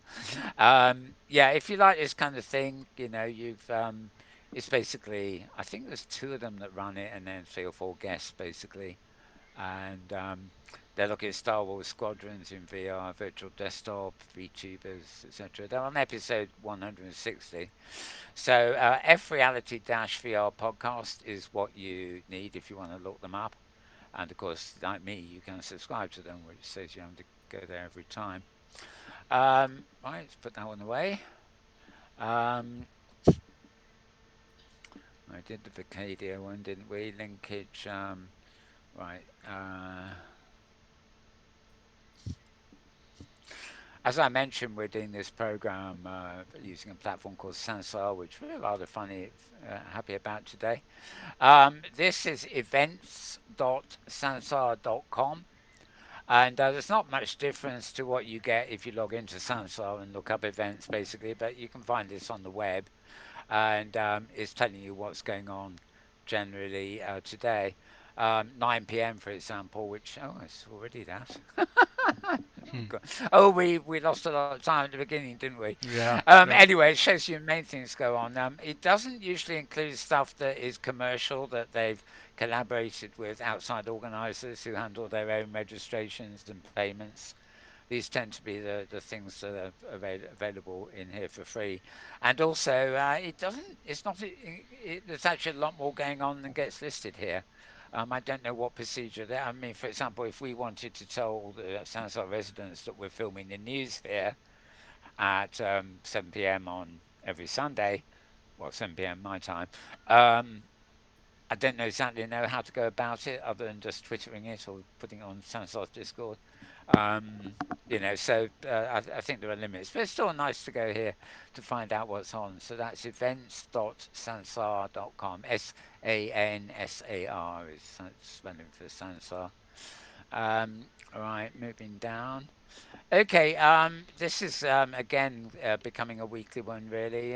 One of my favorites. This is Deep Town Divers VR.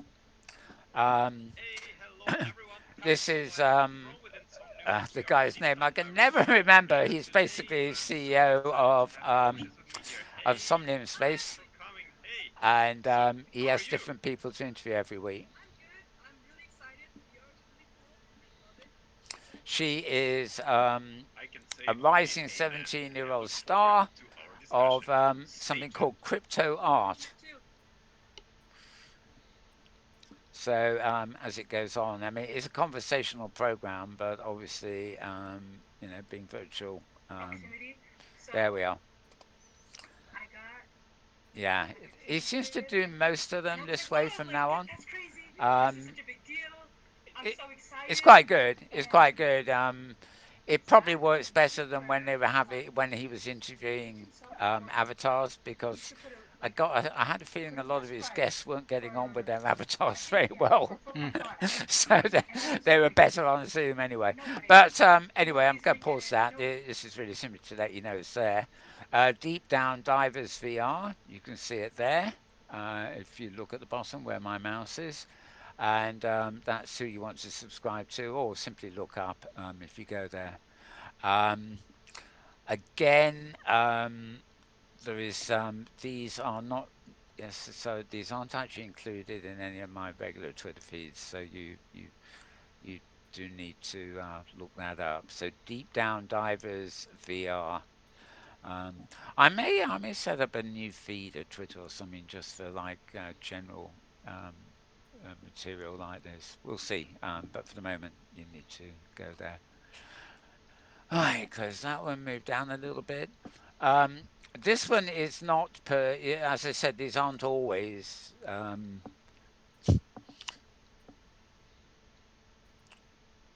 videos or things that would fit in my normal feeds.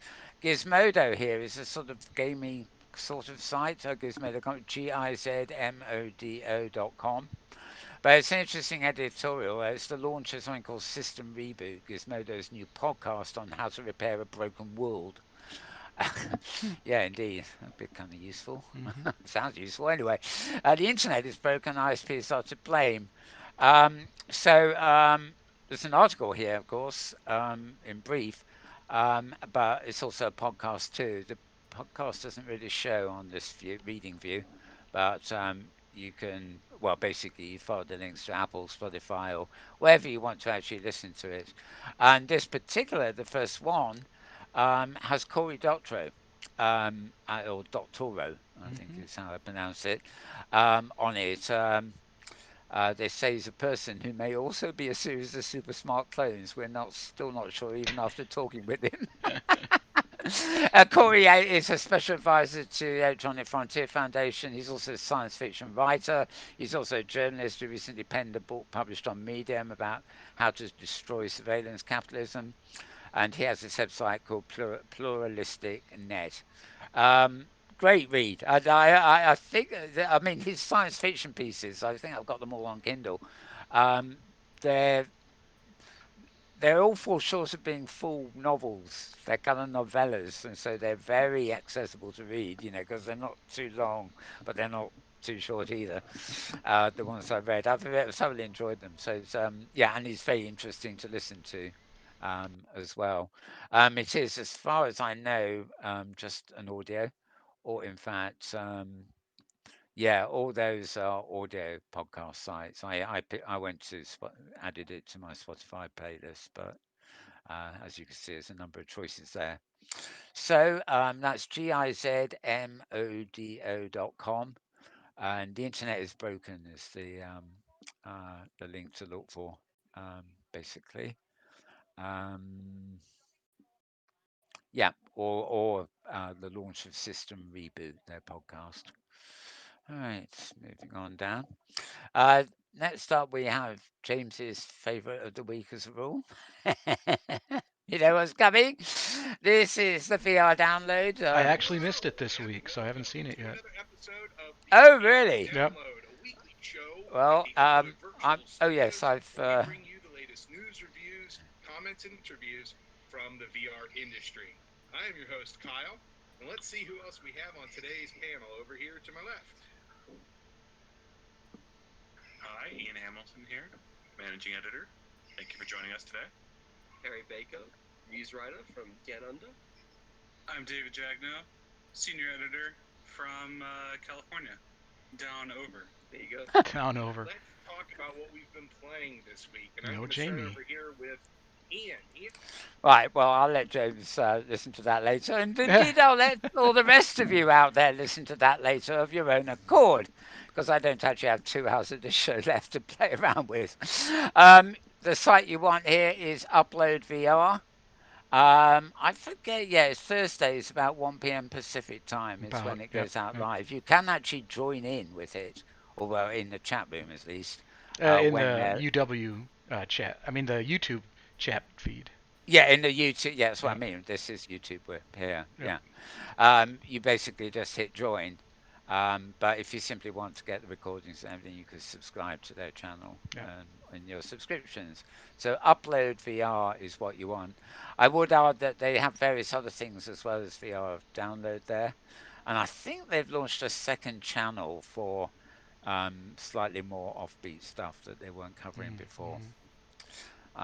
But there's only one show called the VR Download, and it's weekly on Thursday. Oh, pardon me, belch, belch. It is yeah, live 1 p.m. Pacific on Thursdays, and that was last Thursday's one there. Yep. So VR Upload VR we go for there. Moving down a little bit more. Right, Samsung announcements. No, that's their store. Um, okay. Oh yeah, I think I looked at this before we came on air with James, but I don't think I've loaded it since we've been on air.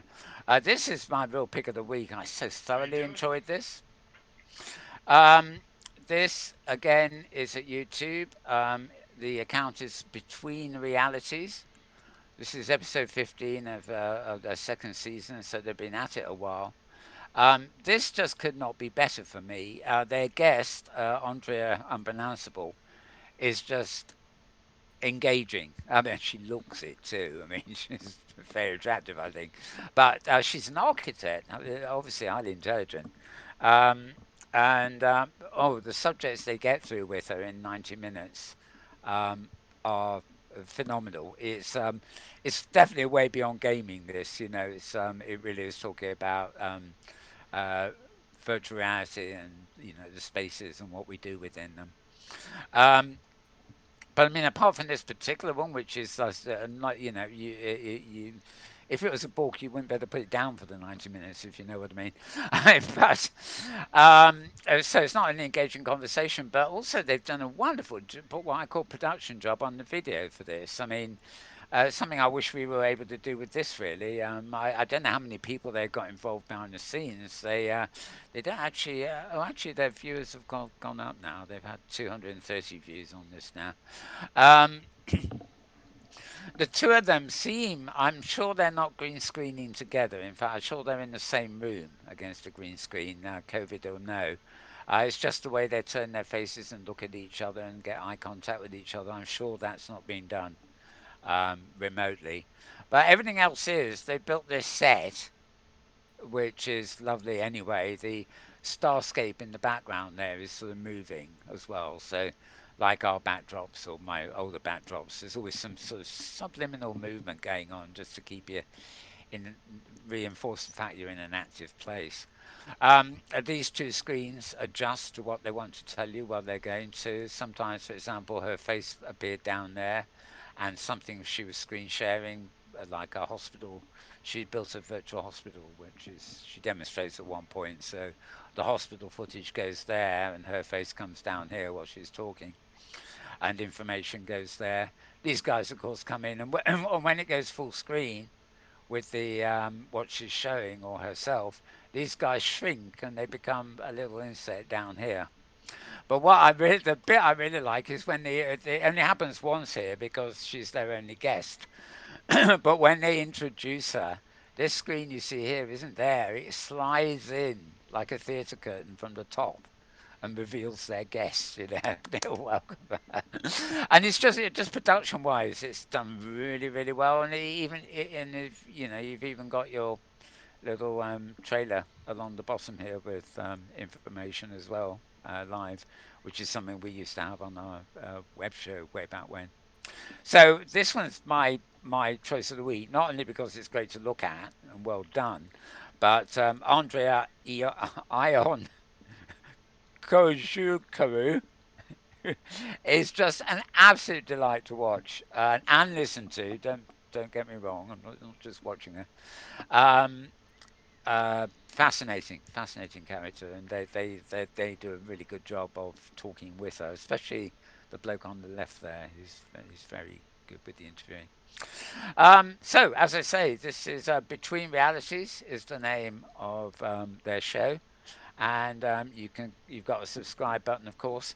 And from what I make out, I think we're getting about one a week from them at the moment. Like a lot of things in lockdown, um, they've a lot of things that are becoming of surfacing, and they maybe weren't regular before, but they are now. Or they've taken a few months to sort of get to grips with it and get their act together, but it's now beginning to show. Um, so yeah, their guest, what's her name? Architect and philosopher in the VR space. She was one of their favorite guests last season. Well, yeah, etc., etc. My pick of the week when it comes to a video to watch in virtual world terms, of course. You can go to Netflix and look at David Attenborough's World 90-minute world film. That's a good one too, but it's not strictly speaking our territory. Right, so put that one away, and we're on the final one.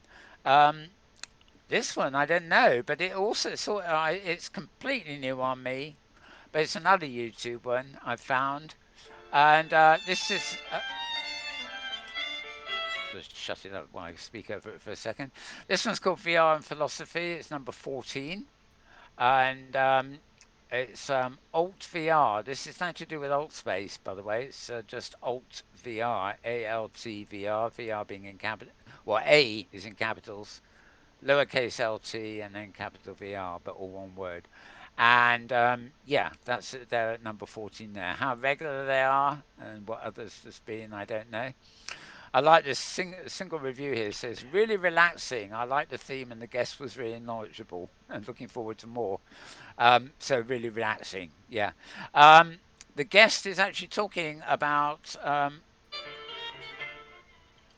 when the music finishes, smart cities and the metaverse, and it is actually what we like. I think this is probably filmed in Second Life. They don't say anywhere, but and I may be wrong, but everything there.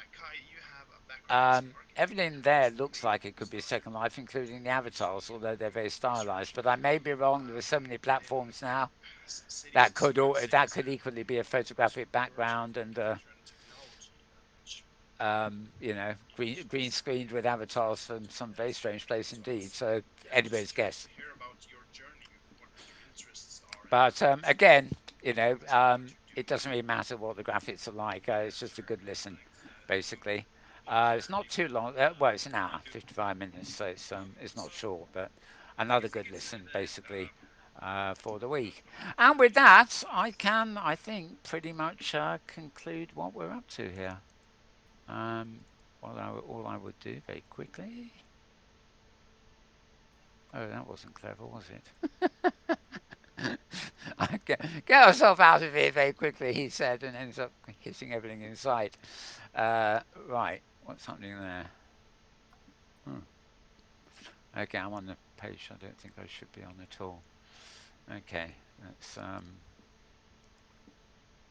hmm. Okay, so James, your thoughts on all this and everything? Oh, not much to contribute. I've exhausted you as Yeah, much as myself, no doubt. right. Well, Yeah. I'm just not really thrilled with our YouTube live situation today, but we'll have to figure that out Oh, after the fact. yeah. I've forgotten all about that. Yeah. Right, this said, right, this video hasn't had any views since it was published. Where am I? This is not where I was when I came on here. They've moved me somewhere. Channel videos. Yeah, it hasn't happened, We're has it? not live that I can tell. Yep. Okay. Well, on that, so it's something we're going to have to fiddle with here. And oh Right, God, I'm right. half asleep now. Um, okay, well, with that, I think we'll wish everybody all the best till next week. Record I'm Mal show, Burns. This, two this hours, is 15 minutes. so much for being quicker with my new system. Yeah, but more content, Well, more content. Yeah, was it? Do you think? yeah, Yeah, I mean, yeah. I did that plug on. Yeah. Well, you included Okay. Well, Malvern's writer and then Twitter and then images yes, of I the did. week. Just Yeah, just a yeah. little plug there. Yeah, so Oh, yeah, that's true. Okay, well, we'll tell the folks that we're off. okay. And yeah, so is goodbye from this bloke. Uh, that bloke over Yeah, this there, bloke here, the one and called James. goodbye from that bloke. Yeah, because whether it's VR or AR or MR or XR, it's always we are Meta World News. Have a good week, everybody. Keep safe, and we'll see you 7 days' time, assuming we get this show uploaded because it didn't go out. Okay, bye, everyone.